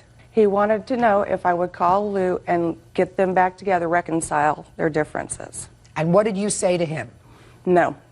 Did you tell him why? What did you say? Tell me what you said. I said, because I think that what you did was wrong, and I think she's better off without you. And what did he say in response? Then he's got aggravated. That's a conclusion. Okay. What did he say? He said, well, that doesn't help me out a bit. And I really don't recall the rest of the conversation. It was a long time ago. Well, you have to tell me the rest of the conversation. That's the basis of the... Just more or less said that he wanted me to call Lou, and he said, you're the only one she'll listen to, and you need to get this situation taken care of for me or else. At that point, did you hang up on him? I don't recall. Or did you have any further conversation? He called so many times on my caller ID, it was... Okay. Now, did you ever speak to him after that? No. You never spoke to him after that? Nope. And the conversation that you just relayed to me is, to the best of your recollection, the sum and substance of the conversation? Yes, ma'am. Then, Ms. Clark, I'm going to ask you the following questions. Okay. It is clear to me that you said, I'm not going to help you. He said, that doesn't help me any. You better help me or else. Those were pretty much his exact words, as you remember? Yeah. Then can you tell me why you told the police that he said to you, I will get you, I will kill you, just a second. I'm sorry. I will get you, I will kill you, and then I will kill myself. That is true. Well, Miss Clark, I asked you 3 times. I know, I'm sorry. 3 times what he said to you. Now, you got the police's attention, certainly, when you told the police, he said, I'll get you, and then I'll kill myself, and I'll kill Lou, and I'll kill everybody. It seems to me that that would be the first thing that you would say. Not forget it, but that would be the first thing. I will kill you is something that you remember, not I'll get even or you'll get yours, or I will kill you is something that sticks in your mind. In order to get to the police's attention, they say, well, that's really not a threat. You'll get yours is not a threat. I'll kill you is a threat that the police pay attention to. I will get you. I will get you is one thing. But I seriously doubt, based upon our testimony today, that he said to you, I will get you, which you didn't tell me. I will kill you. I will kill Lou, and then I will kill myself. Kill. That you remember, and that the police might respond to, but not, you'll get yours. Okay, now let's go back a second. You started to tell me that he's taken you to court 3 times. Yes. Now I want you to tell me about the 3 occasions when he's taken you to court. Okay, he has put 2 restraining orders against me. The first time that I went to court is when I pressed the charges against him. He didn't show up. So when was the first time that he pressed charges against you? April. April. Mm-hmm. And then after he hadn't shown up twice for court, it was dismissed with prejudice on August 16th. So in April, he filed a charge against you for something. For what, Mr. Bell? For what? After this deal in After the February, warrant. I had all the telephone calls we were getting and hang-ups. We were getting calls 11, 12, 1 o'clock in the morning. Did you know where they were coming from? Yes, ma'am. How did you know where they were coming from? Caller ID showed York Equipment. Boy, you think this caller ID was a wonderful invention, and it turns out it's used for all kinds of different things. All right, so he filed 2 restraining orders against you. Mm-hmm. You want to know something? It sounds like a little bit of an abusive process, but Ms. Clark, based upon what you did in having him arrested, I think that he was exercising probably restraint. I don't believe that there was any basis for you to have him arrested. I don't believe that he threatened to kill you. I believe that you got the police's attention. That's what I believe. Based on your testimony today, he never threatened to kill you. Never. All right. Miss Clark's statement to the police was designed to get their attention. Because it was said. No, it was not said, Miss Clark, because on 3 separate occasions, giving you every opportunity today to recount what he said to you, the most important thing would be to any normal person was he threatened to kill me by saying, I will kill you. I will kill Lou. Then I'll kill myself. Time and time again, all you said was, the last time around, you'll get yours, or I'll get you, or something like that. You left out, I'll get you. That's after 10 or 11 calls, though, Your Honor. Just a second. You never spoke to him again, madam. You spoke to him once, and then you said you did not take the other calls because you saw his caller ID. He left messages. He left messages. Let me hear them. I don't have them. Well, it also seems to me, Miss Clark, that if someone threatened you with bodily harm to an extent that you called the police, and then if you were listening to messages, you would retain them, bring the tape. I don't have so a that tape. there would be no, you would get a tape so the police could listen to them and then pursue this matter, because then you're dealing with a real nut. He's suing you for $5,000, which he is absolutely entitled to, and I am granting his judgment for $5,000 against you, and I'm dismissing your counterclaim. That's all. Parties are excused. You may step out. Judge Judy continues. I'm really glad it's over with. I'm glad it's all over, and he'll leave me alone now. If you got a problem, take 4-year-old accounts receivable clerk Ruth Ackerman and her daughter, 18-year-old Crystal, are suing Crystal's half-sister, 24-year-old office manager Melissa Peart, and her husband, Tyson Peart. Crystal says Melissa won't return her furniture. What's your first name? Crystal? Crystal, this is your sister. Yes. You're the mother. Yes. You're the husband. Yes. Hers. According to your complaint, there came a time that for some reason you moved into your sister's home with her husband. Had she been living with you before? My daughter? Yes. How old were you? I was 17 at the time. Oh, sorry, 18 in November. I just turned 18. Why did you go and live with your sister? I was living at a drug home at the time with my friends, and she suggested that would be the best place for me to What be. in a drug home? Friends using drugs. How long had you been living there? For about a month and a half. Where did you live before that? With my mother. Why and did you father. move out of your mother's home? Because I was a rebellious teen. So your sister did a nice thing. She said, come and live with me. Yes. You lived there from November of 2000 until when? To February. And then she told you to leave. Yes. Why? Well, we weren't getting along the end of the last month in February and January. Weren't getting along. She did kick me out about 5 different times. Were you breaking the rules? Yes. This lawsuit says that when you left 2 things there. One was a chest and your bed. Correct. And you want those things back or their value. Your sister says she held on to them for about 6 months and then got rid of them, right? Mm-hmm. Where did you go after you left your sister's house? I moved in with a friend into an apartment. Why didn't you take your chest and your bed? We couldn't fit it in. Did you tell your sister that? Yes. What did she say? She didn't say anything. She Did was she very let- silent towards me. You were angry with her? I was, Your Honor. I gave her 7 days to move her stuff out. And this chest and bed, were they in a room that you needed? Yes, they were.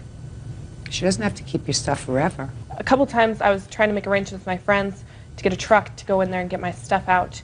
Unfortunately, I have no truck. I have a little car, can't fit a bed and cedar chest on top of it. When did you sell it? June.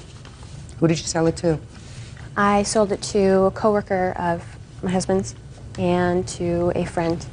Okay, how much did you get for it? Total together, I got 110. Now, your daughter moved out in February. Mm-hmm. Did you call your other daughter in February or March and say, I'm going to come and pick up this bed? No, we didn't. Why not? We actually did tell Crystal that she could store the stuff at our house. We kept telling her to go get the stuff. And she didn't? And she did not go get the stuff.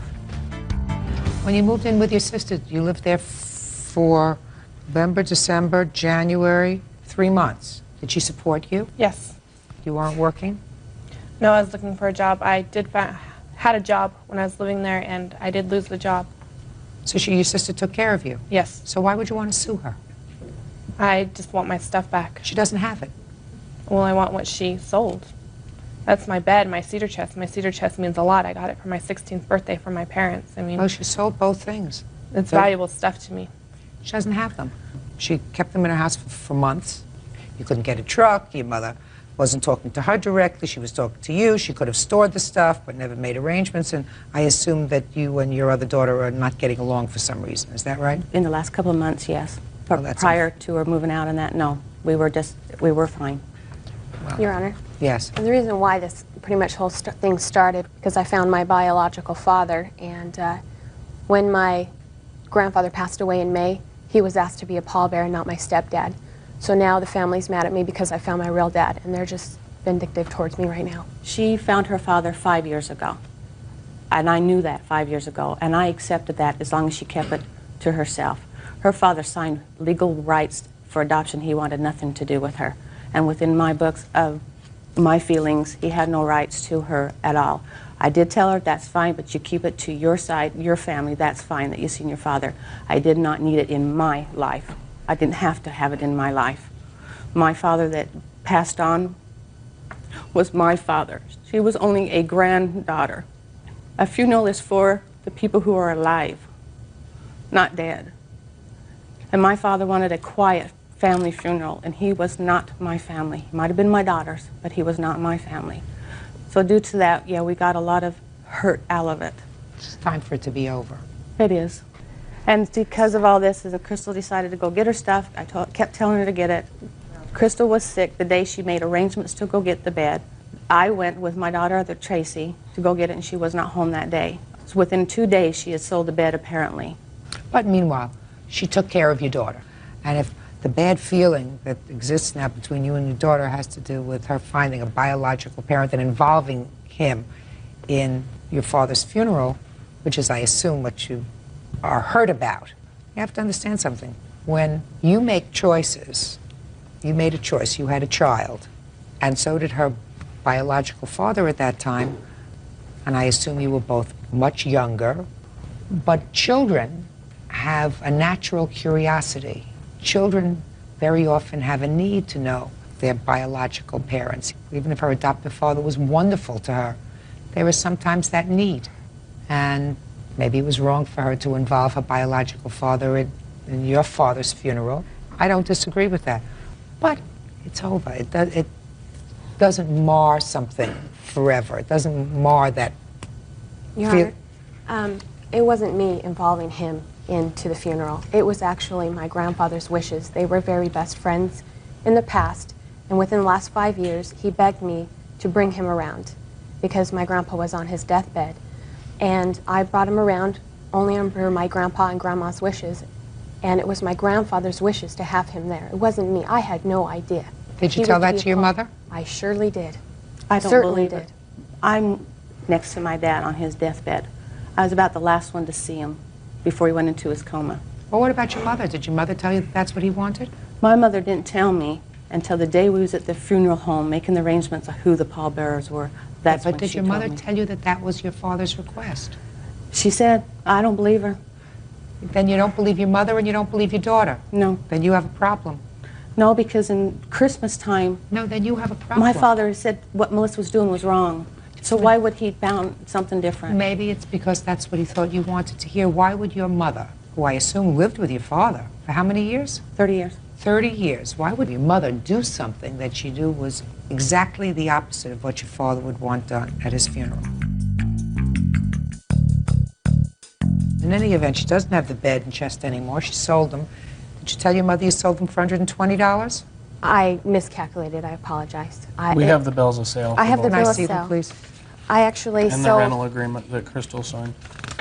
I have the bill of sale on both of them, and I actually sold them on the 11th of May and the 1st of June. I arranged for pickup on the 4th of June. After I gave Crystal, I talked to her, wanted to give her one last chance to make arrangements to come get it, but she didn't. You have any problem giving your sister the $110 you got for her things? I do. Missy didn't sell the bed I want to for... explain something to you. This is a non-case.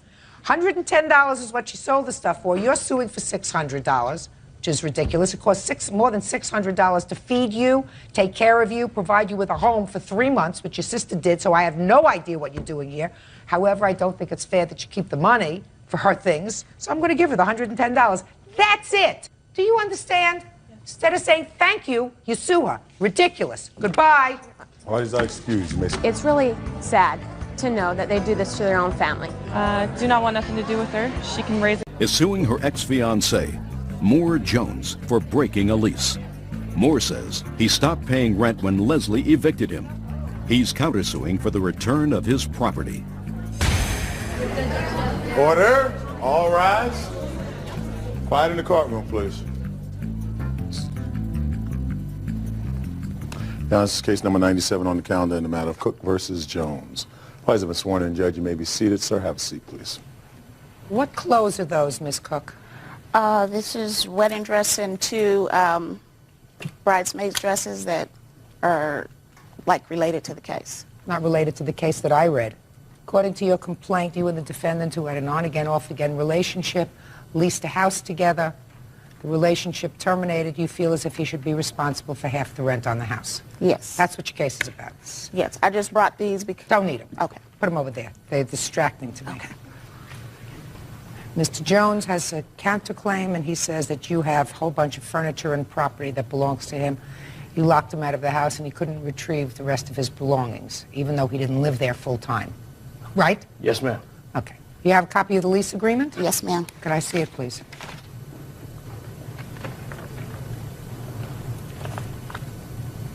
When did you move in?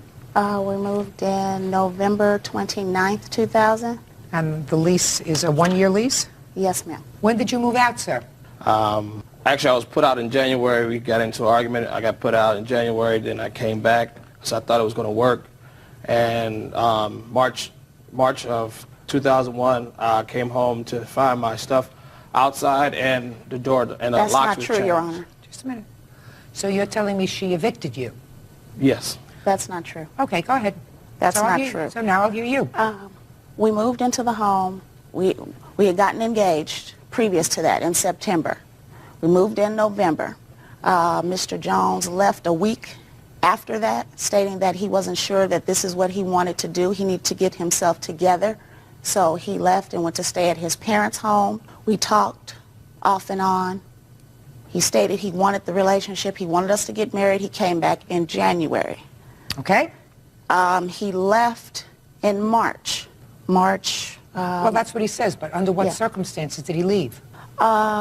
He didn't feel right. He didn't feel right. He felt that the relationship wasn't going well, that his world was crashing down around him. He needed to get himself right. And if he wasn't right, he couldn't be right for me.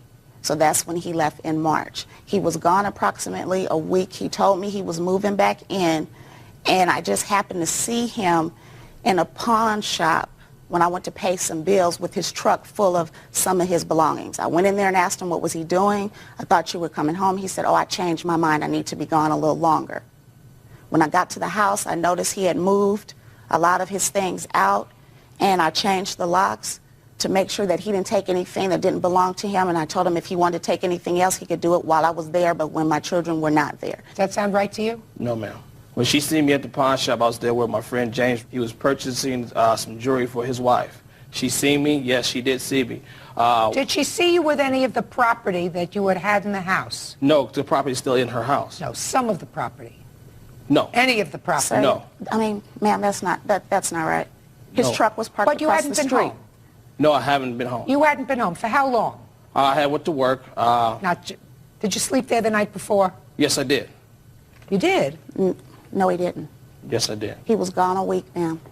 I believe he was gone a week. He was gone a week, and he stated that he was going to come home.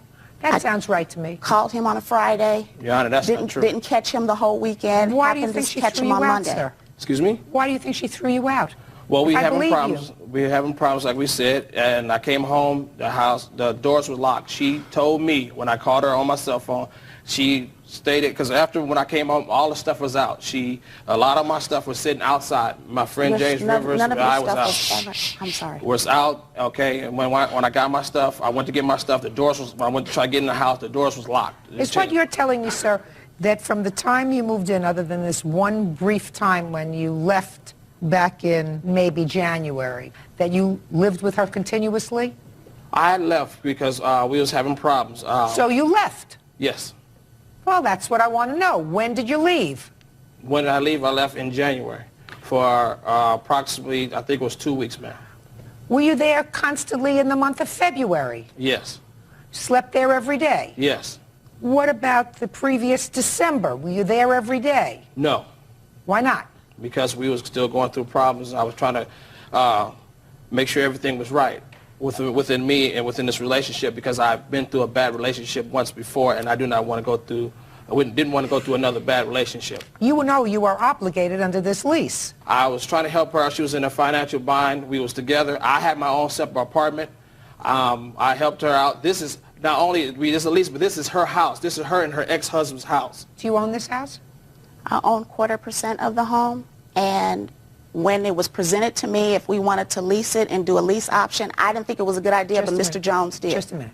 What do you mean you own 1/4 of the home? Well, it's a home that is actually owned by my ex-husband's parents. Yes. And during the time we were married, I owned 1/4% of it. When I vacated the marriage, my ex-husband took over the house. Are you still on the deed as a 1/4 owner of the house? I haven't seen the deed, ma'am. And I mean, recently, as far as I know, yes. I'm not. As far as I know, yes. Miss Cook. No, seriously, as far as I know, yes. You were divorced. In the divorce decree, it says who owns what. Who owns what piece of property. So, as far as you know, you own 25%. 25% of this property. So if the property is sold, you get 25% of its value. Yes. So who do you pay the rent to? Pay the rent to Mr. He is our landlord. Well, he only owns 1/4 of the property, according to you. Yes. His parents actually did the loan, but when we were married, we paid for the house. Once the marriage was dissolved, Mr. Why Brian are you Cook- paying him any money if each of you own the same percentage of the house? Because we decided, Mr. Jones and I decided that we were going to take over the home and buy Mr. and his parents out of the home. Well, you don't buy him out of the home if you're renters. Well, we were going to buy the home at the end of the lease. Why are you paying him any money if each of you own the same percentage of the house? Real cases, real people. Judge Judy.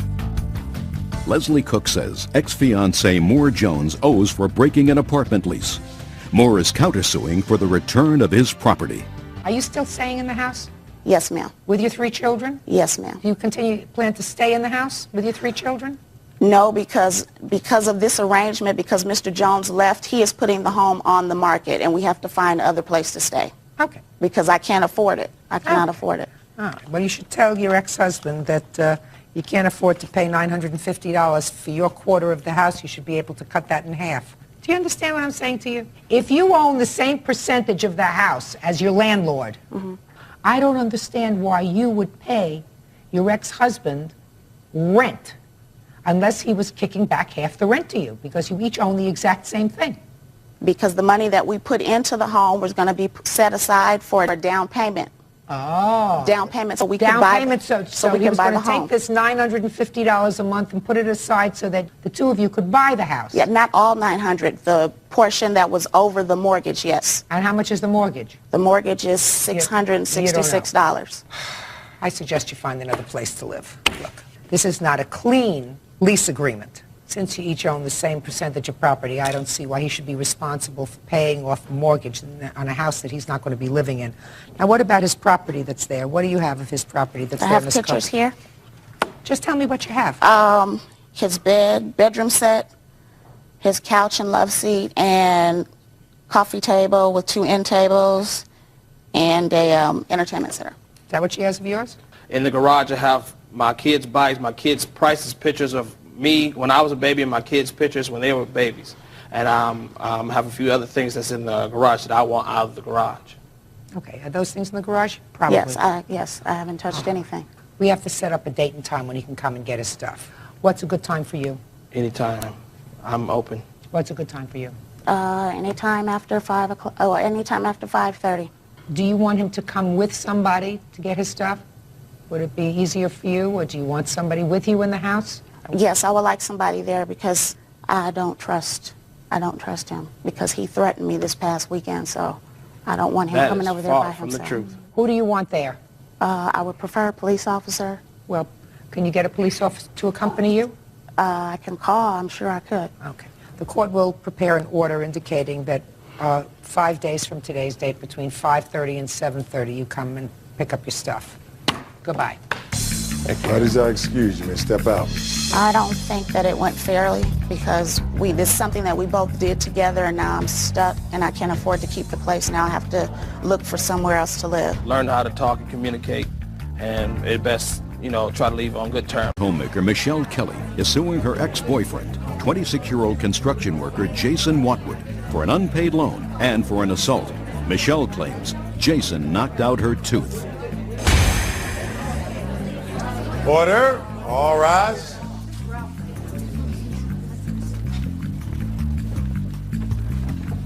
Yeah, this is case number 104 on the calendar in the matter of Kelly versus Watwood. As I've been sworn in, Judge, you may be seated. Thanks, Young man, have a seat. You're welcome, Judge. Ms. Kelly, the defendant was a former boyfriend of yours. According to your complaint, he owes you for 2 things. A loan that you made to him while you were dating in the amount of $1,200 to fix his truck. And then is your claim that he assaulted you sometime afterwards, causing you to lose a front tooth. You wanted to pay for the dental work. Yes, is that right? Yes, ma'am. Okay. When were you dating the defendant? What month and year? Jason and I met in like the end of February of last year. When did he move in with you? About 3 months after we met. And when was this loan made? It was in December. Tell me the circumstances of the loan. Jason bought a 69 Chevrolet pickup truck. At that point we broke up. And we got back together, and he had the truck for like a month, and the truck broke down on him. When you say you broke up, did he move out of your house? Yes, ma'am. He moved Well, out. when did he move out? Moved in May of 2000. Right, and we lived together about 6 months. And then he moved out, which Jason was always coming and going and living with me, between me and his mother. And so during this time that he buys his truck, we're getting back together, and he's starting a new job, and the truck breaks down on him. I'm having to take Jason back and forth to work. Well, during this time, he puts the truck in the shop, and he was asking me if I would loan him the money and that he would pay me back. And he was not living with you at the time? Yeah, in December, yes, ma'am, he was living He with was? me. Yes, ma'am. Okay. Now, there came a time when you claim he assaulted you. When was that? That was in the end of December, 1st of January. Jason and I started talking about him not paying me back any of the money. And he had been drinking, and he became very violent and was very upset with me, and said that he had been giving me, you know, money for living in the house, which I'm not denying the fact that Jason would give me $100, $150 every paycheck, but it did not consist of anything concerning the amount of money that I loaned him for the truck. Okay, so what happened? Well, like I said, he was, you know, very upset with me. He had been drinking. He threw me down in the kitchen floor, and I have hardwood floors through my downstairs, and I hit my mouth, which my son is here as a witness of that. And once I broke away from that situation with Jason, I ran into the living room. That's when my son appeared in the living room. He also was on Jason, trying to help me get Jason off of me. And when I finally was away from him, of course, my mouth was bleeding, and I go to the restroom, and my tooth had been knocked out. Can I see the bill from the dentist for that? Yes, ma'am. I also have a letter from the dentist. Did you file a police report? No, ma'am, I did not. I'd had Jason arrested before for assault, and went to court and helped him get out of that like a fool, but I did. When was that? That was back in probably August. And then you took him back into your house? Yes, ma'am, I did. Okay, I'll hear you. Your Honor, I didn't voluntarily move in with Michelle. She had asked me several times to move in with her. I stayed with her a good bit, but I didn't want to move in with her because I wasn't making a whole lot of money. I was working construction, making cash money. While I was at work, Miss Kelly went to where I was living, and she got my clothes and brought them to her house. That's how the moving in arrangement. She wanted me to move in. I said, look, you've got payments that I can't support you with, which that's fine. I make plenty of money, so don't worry about that. So, no, I can't do that. Well, she went and got my clothes anyway. So why don't you go get your clothes back? Well, I thought if she wants me to move in this bad with her, you know, then I mean, Jason, why not? Don't speak to him. No, I'm just asking you. You're a big guy. You work construction. You work off the books. You get paid in cash. You sound like a pretty smart guy. So if somebody takes your clothes and moves them into the house and you don't want to go, you say, gee, I like you very much. I'm going to move my clothes back. Yes, ma'am. I agree. I should have done that. Well, you didn't. So, and how long did you live there under duress? From about April to about beginning of January. So that's a long time that you were living there in slavery. I'm not complaining. You're not complaining. So you lived there. Yes, ma'am. And what? And how much money did you give her while you were living? I would give her. I mean, my check was usually somewhere between $300 and $500. I'd give her all my money except for about $50. Well, the situation was, if I got paid by check, I could not give her the check to deposit her bank account because she lives off of her dead husband. If she makes more than $7,000 or $9,000, I forget which one it is, a year, then she gets penalized on that money. So she'd want me to cash my check and just give her the money, and I would keep $40 or $50 for me spending money for that week, and she'd make sure that I had whatever I needed at home, which was fine. Okay, good. So as far as the tooth. No, don't go to the tooth yet. I'm still with the truck. Okay. Now the truck. I took it to I had Lake City Auto come and get it. I would go down to pay it, and Michelle would not want me just to give them cash money because if they said we didn't pay any money on it, if she just wrote a check, give her the cash, then we'd be able to trace it and show me, look, we paid with a check, we'd be able to trace it, which at the time seemed like the right thing to do. So how much money were you giving her every month? At a minimum, $200 per week, a minimum of $800 per month. And you considered the money that she wrote for the fixing of your truck money that you had, in fact, contributed to the household? No, ma'am. You gave her additional money. I would give her all my money just to where she would have money. I mean, I was the one that would give the lunch money in the mornings. I would take the kids to school. She's been to court probably several times for the kids being tardy from school, from absences. And if I hadn't taken them several times, she'd have been right back there again. That is not true, Your Honor. Jason did give me $80 towards the loan. When? He did do that. In February. Is that right? Like the first week of February. I gave her $80, but it wasn't for the loan. I was going to give her $100 to help her out. And she was griping because all I was giving her was $100. And she started mouthing off. And so I pulled a 20 off of the stack of 20s. I said, you're down to 80. And so she hushed, and I gave her the money. And then, of course, when she got the money, she said her piece again and left. So you paid her $80 back? No, just to help her out, not as a loan. I give her money throughout the time that we was dating. and more so than my part of the bills. I mean, she'd have $600 phone bills and would get mad that at were me, all yours, and I would sit directly there to and I would Holly line them Pine. up. I said, well, let's calculate these and see how much mine are. So 1 month mine come to $24. The next month mine come to $26. So why would I owe her more than that? Paid. Tell me about this incident, sir, where she says that you threw her down on the floor. She didn't like my hours at my new job. I'd get home about 9:30 or 10 at night. Well, she couldn't stay home. She had to go out. She had to go out drinking. Well, I get home, and the kids will be a little worried. Like, well, is Mom coming home? Are you going to meet her? So no, I'm just going to hang right here. And then asked me to call her, so I'd call her. Well, she need to come home. Well, I'll come home when I want to. You're at work all day. I'm, empowered to go out and have a good time. Well, she come home, and then the night that she had come home, and that we'd actually got into it, I was just trying to keep her from hitting me and kneeing me. And I would grab her or hold her to keep her from doing that. The reason why she was so mad was because one phone bill that we had, she couldn't find one of the pages. It just mysteriously disappeared. Well, I called the phone company and asked them to send me a copy of the bills. Okay, I asked her again, where's this page from the phone bill? Well, I don't know. I showed her the copy. It was the page that was missing, which was a page full of calls to her ex-boyfriend. And, of course, that's when she went off. She was about half-tight, and it made her mad, so she went off. What time did this happen, sir? This was probably around midnight. Around midnight. Between 11 and 12, I would say. Can I speak, Your Honor? Just a second. With the children, shh. Is that when she came home? She came home around, I'd say around 11.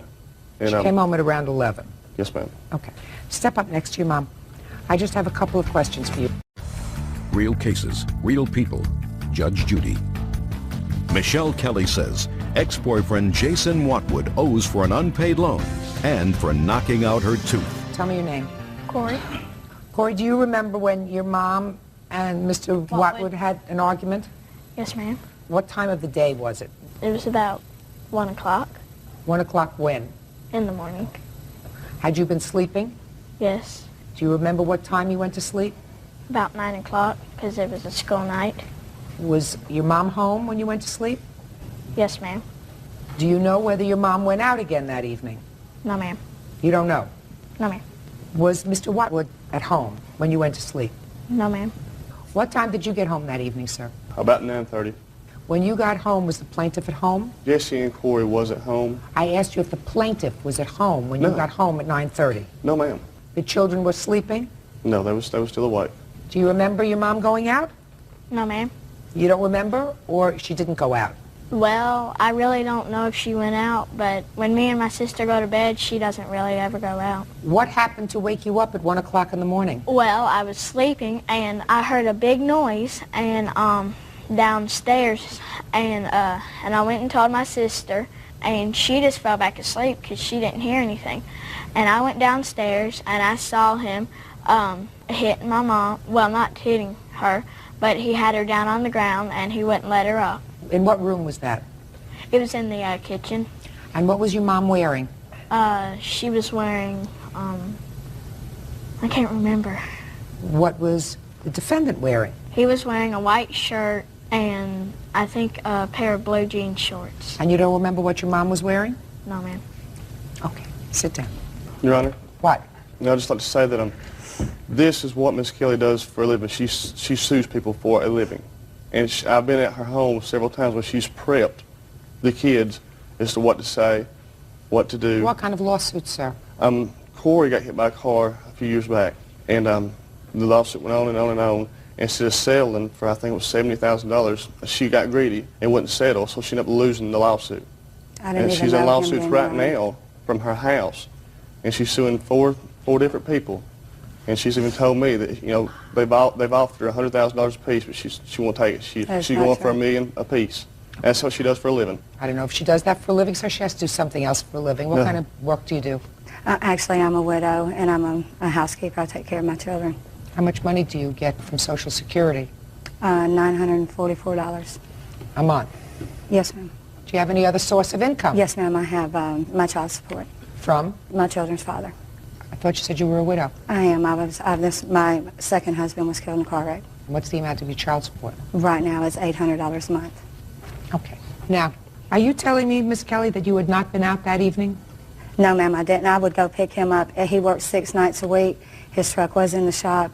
I took him to work every single morning, and picked him up every single night. When did the truck come out of the shop? And the truck was in the shop for over a month. When did it come out of the shop? At the end of December, 1st of January. Well, then the truck wasn't in the shop at the time you say he assaulted you because No, you'd ma'am, already it given the wasn't. money. Yes, ma'am, it was afterwards. So then what were you taking him to work for?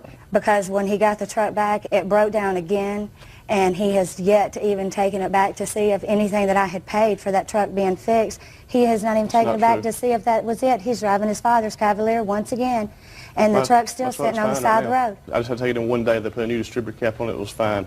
It was January 10th when I got my truck out.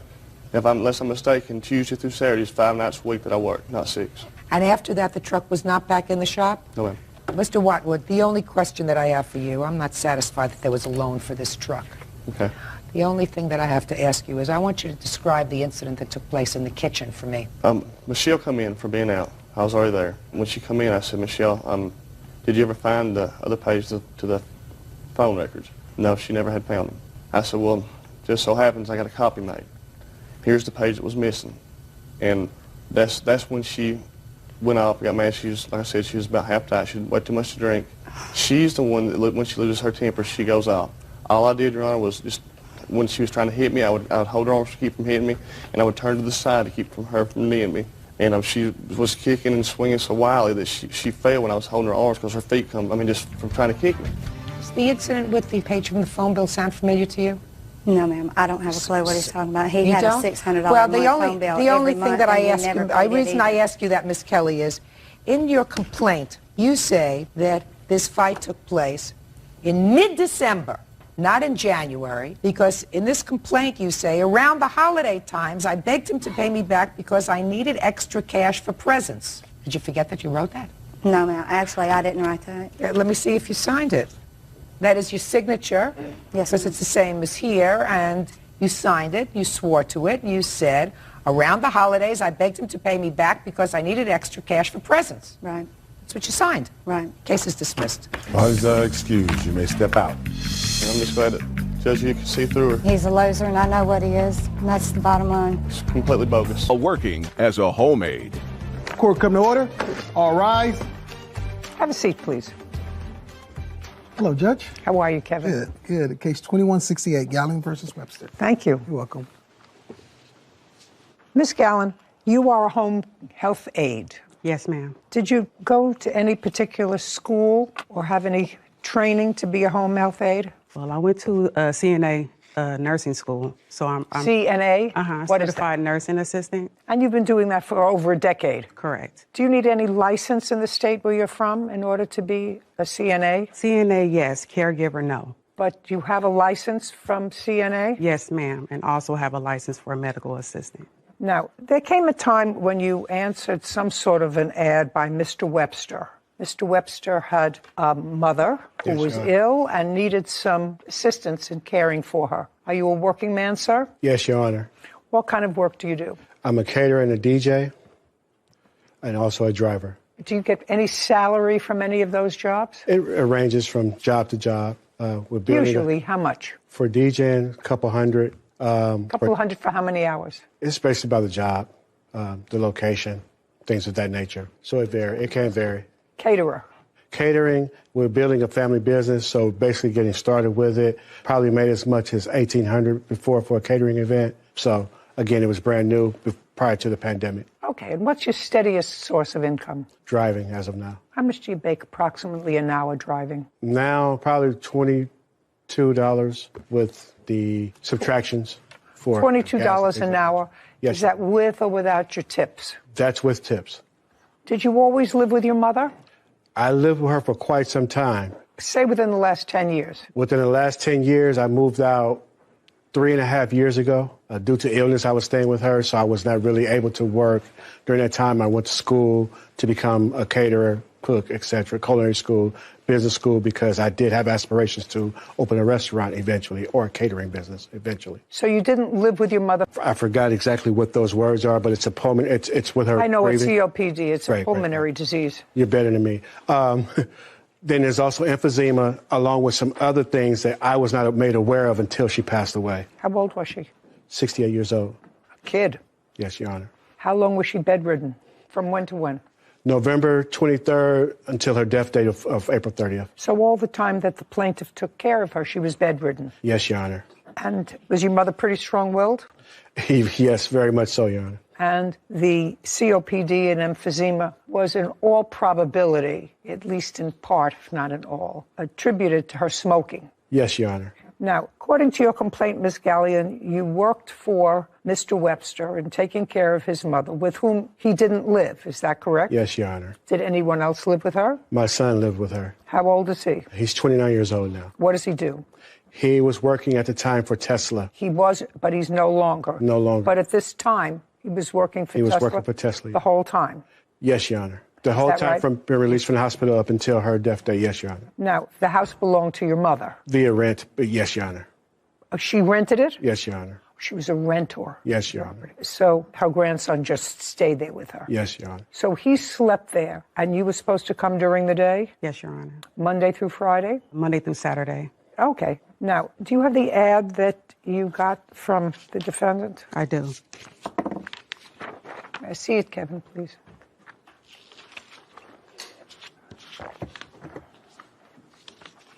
Thank you. I also have the messages, Your Honor, from that ad. Let me just read this. Okay, so you were asking for somebody good to take care of your mother because she was a great caretaker all of her life. Yes, Your Honor. Very explain what that is. It's in-home supportive services. From the federal government or the state? From the state, if I'm not mistaken. And you are from the state of? California. Well, this is what he wrote. So when you spoke to him, were the same parameters of your employment as contained in his ad that you would be working for IHSS for now, maybe more in the future? I don't know what that means. I assume it means that if it works out, you'd be paying her in addition to what she was making with IHSS. No, Your Honor, I don't. What does it mean? IHSS for now. Yes. Maybe more. What does that maybe more mean? I honestly can't recollect what that meant. I am aware that I did send that text message or that Facebook post. Is there anything in any of the text messages you have that indicates what maybe more is? Yeah, just verbally, he stated out of his mouth that anything extra, him and his son would pay out of pocket. Okay. Extra like what? Extra hours, if the hours that I agreed to work to, if it needed to be extended, my traveling time, my toll from where I was driving from, he was supposed to reimburse you. Yes, for. ma'am. Is that correct, sir? No, Your Honor. Now, you started working when? February 24th was my first day. From February 24th until April what? 23rd. And that was 6 days a week? It varied because depending on my schedule, so every other week I would work Monday through Friday, and then the additional weeks I'll work Monday through Saturday. So it's between 5 and 6 days a week. And how many hours a day were you working? 5.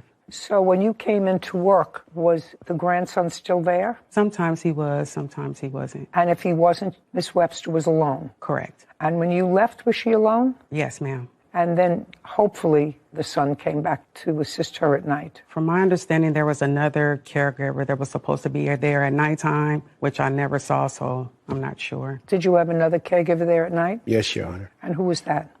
Her name was... How long was she there? You mean her work time or her duration of employment? Your Honor... That says it... No. If you didn't fill out papers for her, then either she was working for nothing or she got paid from you directly. Before you answer me, you had a nighttime person who was hired at the same time the plaintiff was. Either she was paid from an agency, or she was paid from you, or she did it gratuitously. What was it? Had your son ever applied to be caregiver for your mother? Think carefully before you answer that question, because this one knows all. Had your son ever applied to be your mother's caregiver? Yes, Your Honor. Yes. Oh, makes it so Tracy Gallen claims her client, Ronald Webster, owes for unpaid wages. Now, the agency, was she paid from an agency? Yes. Don't say yes if she was not. If she was not paid by the agency because she didn't get paid, then say she never got any money from the agency. And if you never filled out any paperwork, she couldn't have gotten paid by the agency. Correct. Well, why don't you just... Let me rephrase that, because this is where the trepidation comes along. Neither of the caregivers were properly inputted into in-home supportive care system. So there's an allotment that is allowed where caregivers can work in hopes of having a large lump sum payment once they get their paperwork, background check, and everything else taken care of. So up until the 29th, no one had gotten paid because no one had their paperwork taken care of yet. So it's on the 29th when that starts to come about. So I personally never signed any paperwork for neither of the caregivers. It's not true, Your Honor. Just a second. That's what he's saying. Okay. So he signed no paperwork. And she worked for you from February to March, March to April, for 2 months. How much did you pay her in the 2 months that she worked there? Well, because I had... Just tell me how much you paid her. $110. Anything else? Because I had a calendar DJing event. I was not fielding anything up until that point. Mr. Webster. Yes, ma'am. Yes, Your Honor. You seem like a nice man. It's going to cost you money. You can either make it easy or make it hard. From February to April, did your son work? Yes, Your Honor. He worked at Tesla. Then I'm not finished with you with that. Your son worked for Tesla. I assume Tesla paid him. I'm assuming he got paid too, Your Honor. And when you worked as a caterer, I assume you got paid. I was not working as a caterer during that time, Your Honor. Were you working as a driver during that time? I did work as a driver during that time, Your Honor. Did you get paid? Yes, Your Honor. Prior to the plaintiff getting hired and this other woman, had your son ever applied to be caregiver for your mother? Think carefully before you answer that question. Think very carefully, because this one knows all. Had your son ever applied to be your mother's caregiver? Yes, Your Honor. Yes. Oh, makes it so easy. And when did he apply to be your mother's caregiver? According to the information I have, which I was just made aware of. Just a second. Yes, Your Honor. That's a lot of... Your son is in your mother's house. Yes. You're there all the time because you're interested in your mother. You are the next of kin. You have to sign off. Did your son sign up to be your mother's caregiver, and when? Give me the month, day, and year that he signed up. According to the paperwork I have, I'd have to look at it because I don't... Look at it. You can look at it, digest it. Give me the date. See, Sarah, it's what's on paper doesn't always make sense, right? Yeah. You know? You figure it out along the way. Follow the money. Yeah, always. Always got to follow the money. Leads you right to where you want to be. Let's go. According to the paperwork I have here, his paperwork was started on August of 2021. When was it signed? It does not state that. And she started working in February. Is that right? Yes, ma'am. So between August and I was not privy to this information before. Let me understand something. Yes, Your Honor. This is not a House Select Committee investigation, sir. This is just a court where I'm trying to figure out who took care of your mother, who was unable to take care of herself from August until February when you got another caregiver, and whether that person was signed up to get in-home health benefits. So the answer is, partially I know that your son, who lives with her rent-free... No. I'm sorry, not with my mother, not rent-free. Lives with her. Yes. Maybe not, then maybe Kevin and I are paying the rent. You never can tell. I don't know how much, and I can't ask you how much money your son made between August and February, but maybe she got a little too difficult for him to deal with, because at this in stages of being sick that way, you require a lot more help than you want your grandson to take care of. And so you needed somebody else. Now, I've just about, Mr. Webster, reached the end of creating the picture in this case, but the plaintiff was there, and so far you've given her $100 in 2 months. You got paid during that time period. Your son, who worked for Tesla, got paid during that time period. You can bet your bottom booty that I got paid during that period because I worked. Nobody said to me, well, you didn't get your form in right there. We're not paying you. Well, you're not paying me. You can find me today getting my pedicure. She stayed, even though she didn't get paid. Now, if she didn't work for you, could you or your son have gone out to do their other work? Or would you have left your mother alone? What would you have done? Possibly made other arrangements, Your Honor. Possibly. You mean get another son? It's with my mother alone. Listen, you have a counterclaim. Your counterclaim is stupid. Okay. Your counterclaim is stupid. You just told me before your mother is the kind of woman that would do exactly what she wants to do. And what you think yourself, since you're not there and off doing your thing, somebody who's terminally ill, not getting better. You knew that, right? I did know that. You did know that. And if your mother chose an easier way to go than the one you selected for her, that would have been her prerogative. That's also a fair statement. Yes, Your Honor. Okay, so you didn't like the caring that she did for your mother, but actually her leaving had to do with your not paying her. You didn't fire her. Okay, let's put it this way. Did you fire her? No, Your Honor, because I did not have the power to do so. You did not fire her. No, Your Honor. That's not Who true, put in, Your Honor. Who is Ron Webster? I am Ron Webster. You hired her. No, Your Honor. Well, this is you. Need a good caregiver for my mom. Need. That means I need. Yes, Your Honor. Okay. Now, let's go to one other place, okay? And then I'll let you talk. Right now, it doesn't seem to be that you're losing, right? Yes, Your Honor. In March, Miss Gallen, where's my money? You know, I'm taking care of your mom. There's no money. What does he say? He kept blaming it on IHS. He needed to talk to them, and IHS just kept responding to me and was just like, he's crazy. Tracy Gallen is accusing her client, Ronald Webster, of refusing to pay her after caring for his mother. Ronald claims Tracy smoked cigarettes and marijuana while working. How much do you think the time that she worked there, taking care of your mother, was worth? Your Honor, I personally cannot put a price on that. I know she's contracted through IHSS for $16 per hour. Did your mother have a life insurance policy? My mother had a couple of life insurance policies, yes. What were they, and who were the beneficiaries? I was a beneficiary of both one. of them. How much?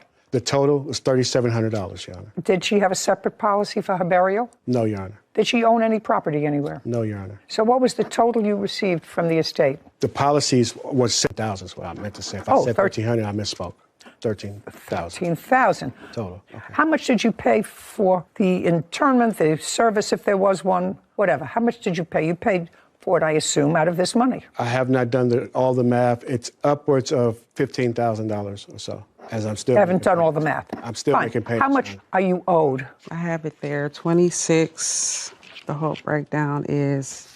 And the amount was $29.12 minus the $300. You say he gave you $300, not $140. Correct. Okay. He cashed at me $300. My question is that at $16 an hour? Yes, ma'am. Which is what you would have made. Correct. Do you have any other evidence to support the fact that he was helping you, or that he agreed that this money was due and owed to you? I have the email here where he was asking me to send a total of hours what he owed me. May I see that, Kevin, please?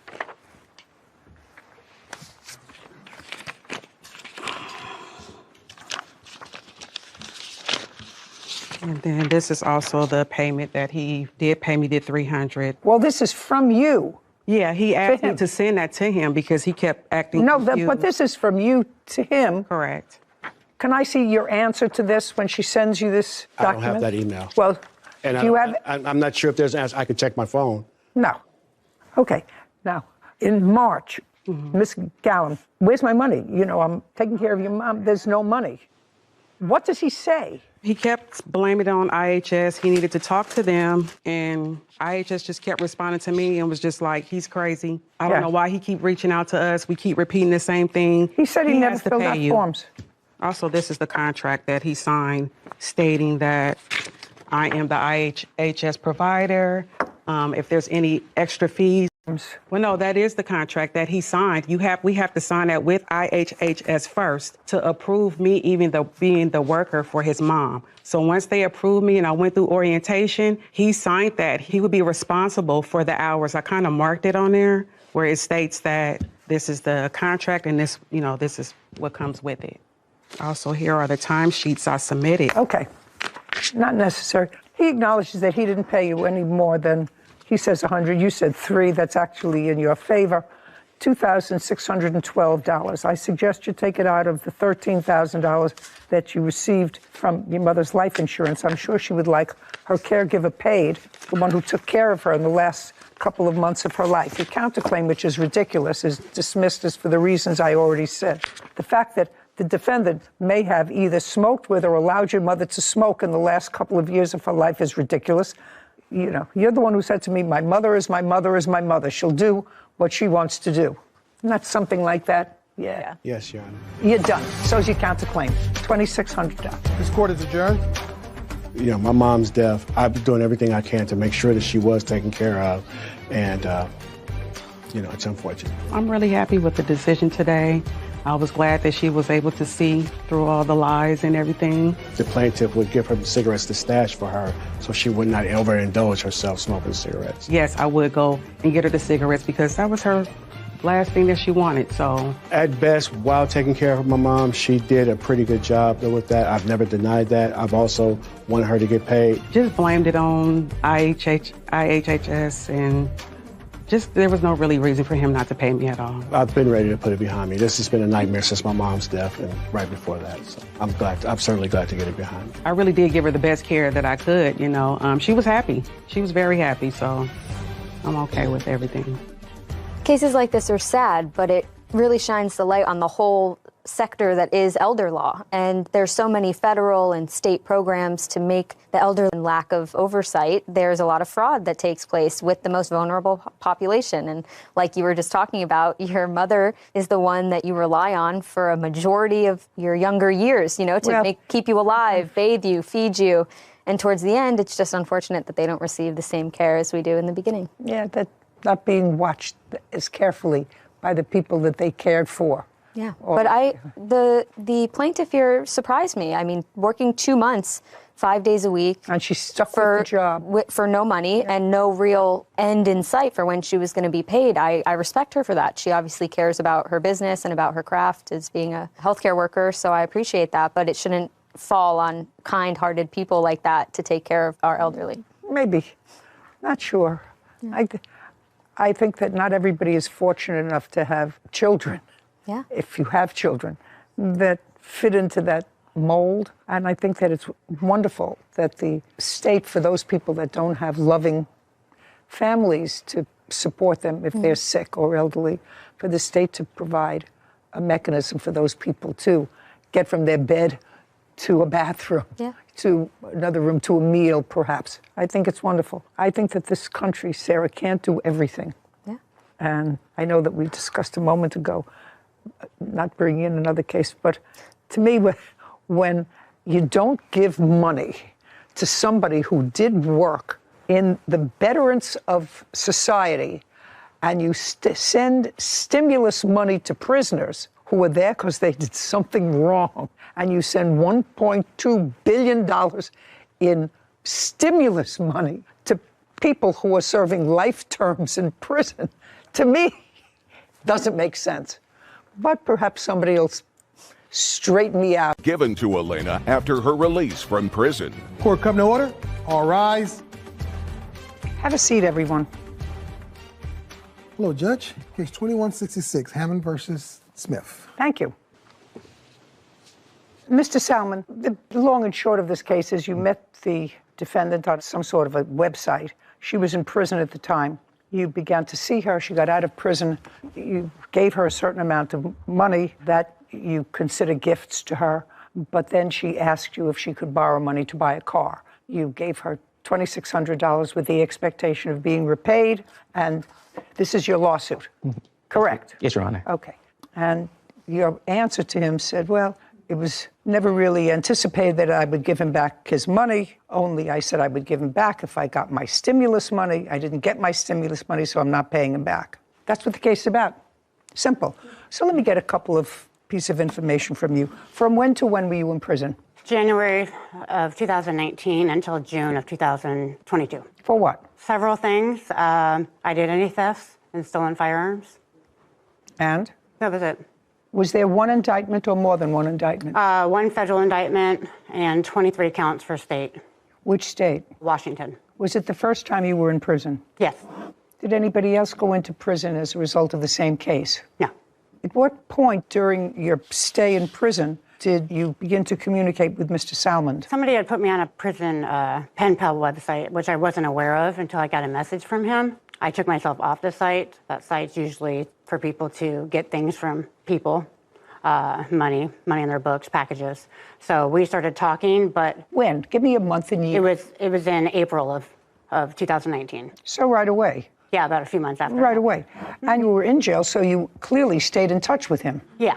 How often did you stay in touch with him? We corresponded maybe initially once every couple of months. And then? And then for a federal indictment. I was gone 6 months. To serve time on a federal indictment? Not to serve time, but to be indicted and sentenced. And were you? I was. To what? 6 months. In the same prison? No. Different prison? Yeah, I was supposed to go after my state to go do my federal time. Now, the government started to send out these stimulus checks, which, in my mind, and maybe I'm wrong, were given to people who were suffering through the pandemic because they couldn't work, they couldn't feed themselves, they needed money to exist. And that's why the money was given out. I mean, I recall the letter that came with the stimulus money. It seemed to me, Ms. Smith, so I'm going to ask you, because I read your answer, which I found interesting. And you said that while you were in prison and communicating with him, several of your stimulus checks came. Where did they come? They were going to be sent to his house. Why were they going to be sent to his house? Because inmates were having their stimulus checks sent to the facility. The facility takes 75% of it. Now, so I knew this would get more interesting, and I have to sort of put it in my timeline. So you had to apply for the stimulus checks. Correct. And all the inmates filled out a form for the stimulus checks. The other inmates filled out forms which said that they wanted the stimulus checks, gave them their social security number and an address. Correct. And you put his address on your stimulus check. Actually, he filed it for me. Whoever, he put his address. Was it at your direction that he filled it out for you? Or did he just do it himself? I mean, I'm up to a casual... Yeah, he filed online for me. Because you asked him to? Yes. And because he used his address, because there's a certain amount of upkeep. You have meals, you have doctor services, whatever you have. They took 75, leaving you 25%, I suppose, to put on your account in the canteen or to do whatever you want. Is that close? Yes. How many checks did you see? None. Because according to you, they went to his house, and since he couldn't find you, because you had been transferred to one prison or another, what did you do with the checks and how many did you get? I believe I got 2 checks, and then they just all expired. You know, I never deposited them or anything. Do you have them? No, ma'am. Where are they? One of them I sent back. And where's the other one? Just throw it away. When did they send it, in 2020 or 2021? I believe it's 21. Your Honor, it was 2020. Okay. But you never cashed any of them? No, ma'am. Good thing. Very good thing. No rhyme or reason to giving out stimulus money to people who are already being taken care of by the state, but the federal government, I know, was printing money like it was Mardi Gras, and sending money to prisoners is dubious thing. Sarah, you looked up some figures for me because I was curious about this case. How much money Kevin and I spent on sending money to prisoners, especially those who were in long term, like lifers or whatever. She wasn't, but she got stimulus checks, 2 of them sent to him. So there were over 1.1 million COVID stimulus checks, totaling over 1.3 billion sent out to incarcerated people across the United States throughout COVID. And out of those numbers, according to the letter from the IRS, some 163,000 recipients were serving life sentences who received the stimulus checks. But that's throughout the U.S., not just in Washington not just the state or of Texas. Washington. I got it. Okay. I don't know one guy that cold turkey goes on a prison website to get a pen pal. But the people that do that are sort of the same. Claims his former friend, Elena Smith, owes for a car loan he gave her after she was released from prison. Then, Miss Smith, there comes a time when you get out of jail. Correct. During the time that you were in jail, once you reconnected with him, did he send you any money? That's when he started. He never had before. I never asked, but when you reconnected? Yes, because I had lost my job being gone. So you for got court. out? No, I had a job in the prison. Okay. But I was gone for 6 months for court, so when I got back, I lost that job. So that was the first time I asked him for help. But again, my stimulus checks were supposed to be at his house, so but they were I didn't know that yet. Okay. So. Well, you asked him to fill out the form. Why did you agree to fill out the form with your address on the stimulus checks? She said she had no one else to send them to. Okay. Mr. Salomon, do you work? Yes, ma'am. Who do you work for? I work at the hospital in Tyler. What do you do? I'm a nurse. Now, Mr. Salmon, why wouldn't you ask Ms. Smith, hey, why do you want them at my house? I can't cash them. Why not just send them to the prison? Did she tell you? No, ma'am. Did you ask her? No, ma'am. All right, so he's not asking for any of that money back. He's asking for the $2,600 for the car that you wanted when you came out of prison. When you came out of prison, you lived independently. I was in transitional housing. Mm-hmm. And tell me how it came about that you asked him for money for a car. He came and picked me up from prison, bought me a phone. Okay, he picked you up. That was nice. Yeah. Anybody else pick you up? No. Who was that? This is my best friend of 18 years. Okay, did she pick you up? No.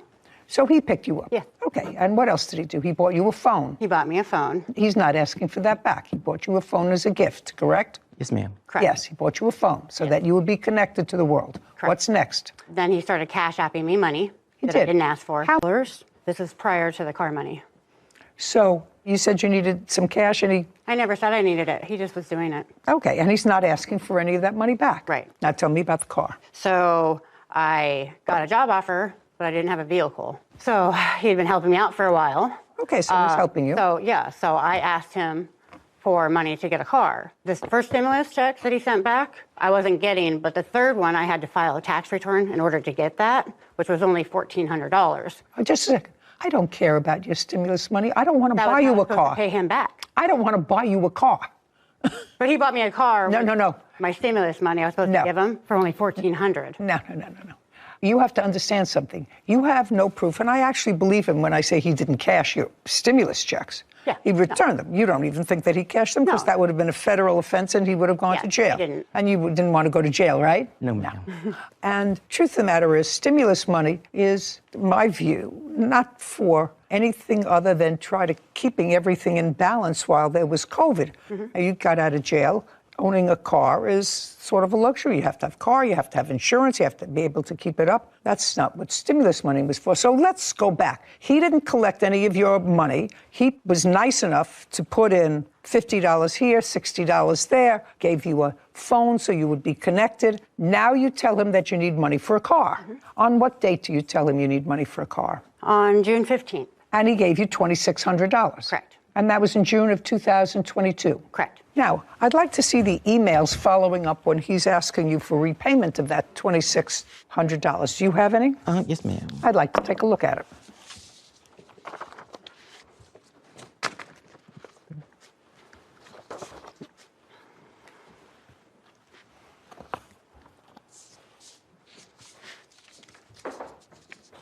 Where is the car now? It was totaled. It was a recent car accident. When? Car pulled out in front of me and I hit them. They were at fault. The insurance payout on the claim? To whom?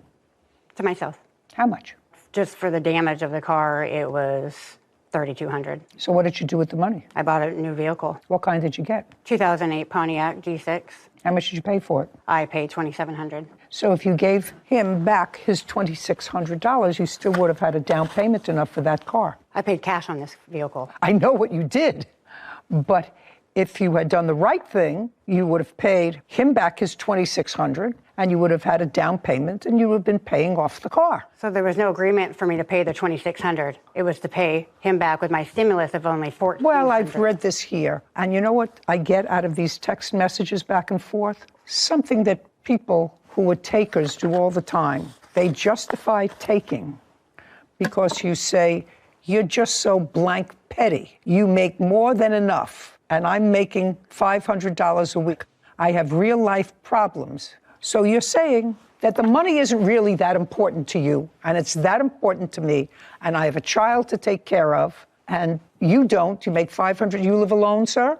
Yes, ma'am. Yes. You live alone. You were a good sucker for a while, and now I'm not giving you back the money. I'm cutting you off. Did you change? Yes. He continued to cash app her after the $2,600. Up here. After June 15th, when he sent her the $2,600, he sends her, unsolicited, another $700 dating all the way to August 11th. Well, that's terrific. Isn't he a nice person? She's been your best friend for 17 years. 18, yes, ma'am. 18 years. I do. You have a home? I do. Right. Why didn't you give her money? I was in the middle of a divorce, and we were selling our home. So the answer is you had other things. You work, that's 2 sources of income of her best friend for 18 years. And she could have come to you. And she did, and I gave her money. Okay, well, she seems to be, you can sit down. She seems to be a taker.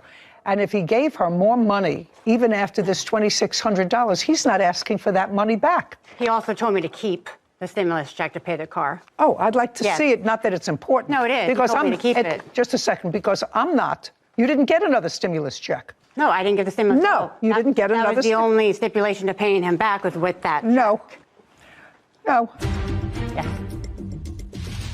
He was tracking my iPhone. He was.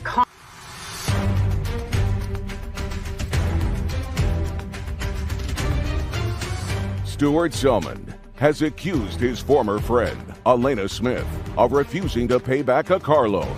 Elena claims the car was a gift after she was released from prison. He was being a really nice guy. I sent you money so you and your daughter can do some stuff, like you can get some of your precious Papa John's. Seems like a nice guy. She never asked for any of it. She even had him blocked Just a second. during that. She spent it. Yeah. Just a second. She spent it. Do you know, there are times when I remember both myself and other family members erroneously received money. I don't know if it ever happened to you. Okay.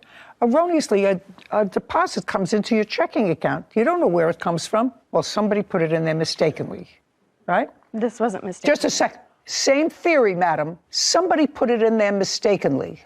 Well, you can either report it to the bank and say, I don't want any more of this money. It feels uncomfortable to me. Or you can say, listen, I'm going to hold this in my account and see if they come after it, see how long it takes them to find it, right? Or you can do the honest thing. You pick up the phone and you call and say, this money doesn't belong to me. Your friend was a user. She started out by saying, people use these online websites for prisoners because they want stuff. Is that what she said in the beginning? I also said I took myself off of it. I didn't put myself on it. Just a second. Whether you did or did not, I don't know, but you certainly benefited from it. How? You took his money. Somebody that you met, you took, according to now you said $50 twice is what he sent. Now your friend says, oh, no. This is after. Oh, no. I know exactly what you said, madam. I know exactly what you said. You said, no, that was after the $2,600. But for somebody who says, I wouldn't want to be in that site because other people were using that site to get people to give them things, and I took myself off that site, well, there's no further reason for you to stay on the site. You had your sucker. No. No. This is after she came out of jail. It took 3 years. 3 years for me to ask him for anything. So if I was going to use him, it would have been the entire time. I stopped having communication with him because he was tracking my iPhone. He was constantly blowing up my phone. He wanted to have me do inappropriate sexual things to him. He became a weirdo. He sent me an email. Madam, I have to tell you something. It takes one to know one. It takes a weirdo to know a weirdo. No. If you're in prison. No. To me. No. Maybe not to you. The things that he asked. Sit. If you're in prison, a woman in prison, you said the women in prison go on this line so that people, weirdos. I mean, I have a very large family. Really large extended family. I don't know one guy that do that are sort of the same people in my mind, and I know it's an old mind, are the same sort of people that have themselves shot out of a cannon or will jump off a 9th-story building with a parachute and see if it works. A little bit crazy. A little bit. You know, even when you marry somebody who's doing a life term in prison, I think it's sort of an interesting story. I wouldn't recommend it for my granddaughter. So the fact that you did a substantial stint in prison, leaving a small daughter who was taken care of by whom? Her father. By her father. Still taken care of by her father? Yeah. So you have a place in your life that's sad that she's not with you, but it gives you the ability to create a life for yourself because you're free. So you can create a life for yourself. This man says, I was a very nice man. I made you more comfortable while you were in jail, a little more comfortable. And when you got out of jail, I also sent you money. Now, If you're telling me, and your friend is suggesting that he wanted some sort of a quirky quid pro quo, that's a reason to cut him off. It's not a reason not to pay him back. Judgment for the plaintiff in the amount of $2,600. We're finished. This court is adjourned. But we were just friends. She just said a lot of things that weren't true. Like, I never asked anything from her, and I mean, I thought he was lonely. He goes on vacations by himself. He has no friends. I didn't keep cashing after I was blocked and stuff, so. Thought he wanted a friend, and he was trying to buy my friendship, obviously. No reason, she's just making stuff up, Character assassination. Right after my release from prison. Be careful you loan money to. Don't get a pen pal. No more prison pen pals. So this is something they don't teach in law school. I'm ready. If something doesn't make sense to an otherwise sensible person, you have to know there's a gimmick attached to it. It's pretty safe in saying, walks like a duck, talks like a duck. So it's not a duck, it's a mongoose.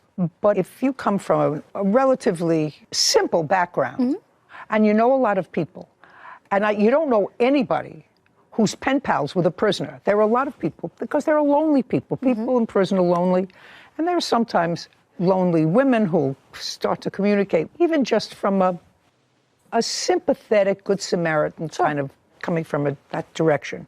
People should know that if a stranger is giving you money, under those circumstances, there's got to be a catch there someplace. I mean, I know my brain stems from your brain, so maybe we're just on the same track here, but I would never accept money from someone who's seemingly just giving it to me because. There's always a string, there's always an attachment, even from people that you know. But definitely with strangers, there's strings. Otherwise, why are they giving you the money in the first place? Right. I think she knew what she was doing, and even if she didn't sign herself up, even if we take her at her word on that, she knew what the people on that site were about. Oh, well, she was very clear. Yep. She knew that people in prison were going to be entitled to get stimulus checks, but they were to be directed to the prison because the prison would take out 75% of those checks, which would cover your care. The government's still taking care of you, but they're not taking care of you twice. Yeah, so basically the government is paying twice for you. And so in order not to do that, she concocted this scheme. Found someone who would be okay with the other end. Sending it to them. And I'm sure that didn't come to her genius head alone. Somebody in prison said, this is what you do in order not to keep the 75%. If somebody else do it, your girlfriend, your... Jessica Crosley for an unpaid loan. Miss Crosley, I'm going to start with you. You and Mr. Smith were in a romantic relationship for a period of time. Yes. From when to when? I want to say it was about a year before my son was born. My son was born February 11th, 2019, and our relationship ended about 4 or 5 months after he was born. And after you separated, according to what I read, you sort of remained friends. Yes. Great. You had some trouble with your finances, and you had serious debt. What kind of work do you do? I am a credit collections agent. Not a good thing when you're a credit collections agent. And this was after you had already been separated for a long period of time. And at some point, what I'm piecing together is you discussed your financial circumstances with Mr. Smith. Yes. And one of your options was to seek protection in bankruptcy. Correct. And Mr. Smith thought that that was a bad idea, I assume on credit cards with very high interest. And since he had credit, he would take out the loan and you would pay that loan off, which was manageable every month. Is that generally what this is about? Yeah. Yes. His behavior had started getting irrational, scary. Started calling me a lot, asking my whereabouts, texting me, driving by my house on several occasions I saw. I'm still not understanding. Justin Smith claims his ex-girlfriend just year. March of 2022, this year. What were the payments each month, starting in March or April, principal and interest? He had told me that it was $500. Told you they were $500. He took out that loan, and am I correct, Ms. Crosley, that you paid off your credit card debt? Yes. And you paid off your debt with the loan that he took out? Yes. And you did, in fact, create a situation where the money, because you were employed, would come out directly from your bank account to go to pay off the loan to his bank account. Yes. And you did that in what month? That was started, I believe, at the end of April or beginning of May. And how many such payments did you make? Biweekly payments, I believe I made about 6. Thereby acknowledging that... In July of this year. Why? So I had started seeing my current boyfriend. This is not a social show. Just tell me why. So I had to take a day off of work to file for an order of protection. Why did you have to take a day off from work to file for an order of protection? Because I was advised to by a police officer I spoke to. Okay. And I assume against him? Yes.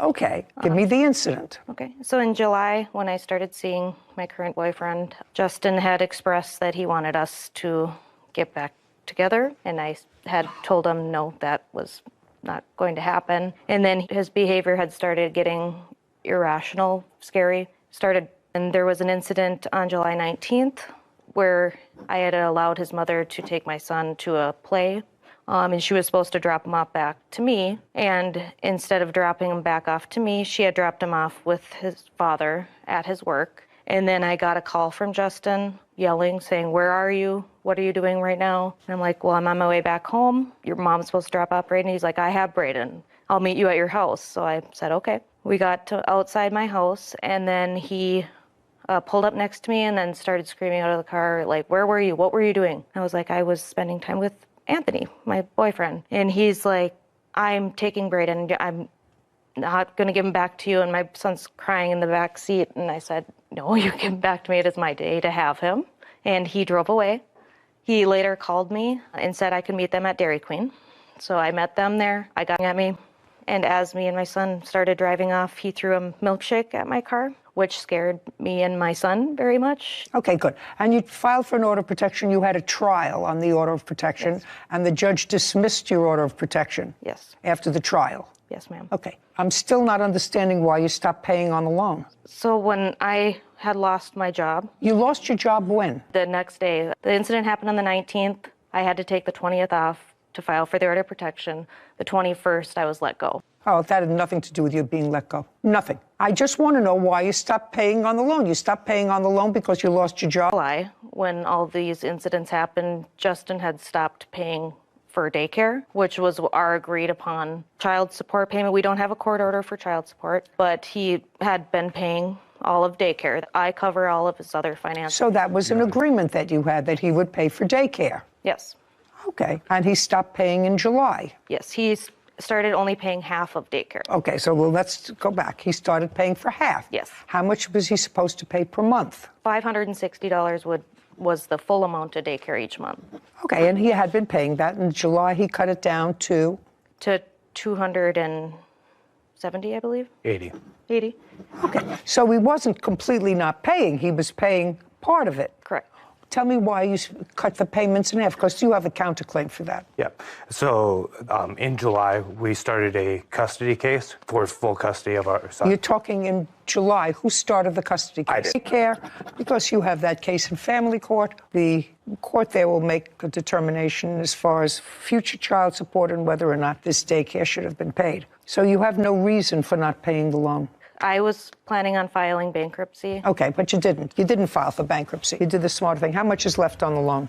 It's in excess of $12,000 or $11,000. What interest rate is on that loan, by the way? 36%, I believe. Current balance as of November 30th, $12,631. How is that 30%?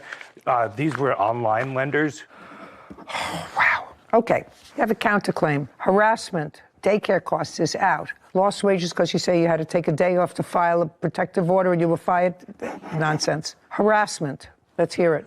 And don't go back to anything that you told the judge during the hearing that you had where he dismissed your application for an order of protection. Okay, well, the order of protection... Okay, that was... They're just shh. Well, if that's the testimony, it's already been adjudicated. A judge, using the same measure of proof that I would use, dismissed your case. So I'm not relitigating that case. Judgment for the plaintiff in the amount of $10,000. Thank you. This court is adjourned. I believe he was angry that I started a relationship with somebody. I think the restraining order was part of her defense as to why she didn't want to pay me back anymore. I was ready to file bankruptcy, and he had offered to take it out for me. I think that that's a good lesson, that you can't use the court systems and restraining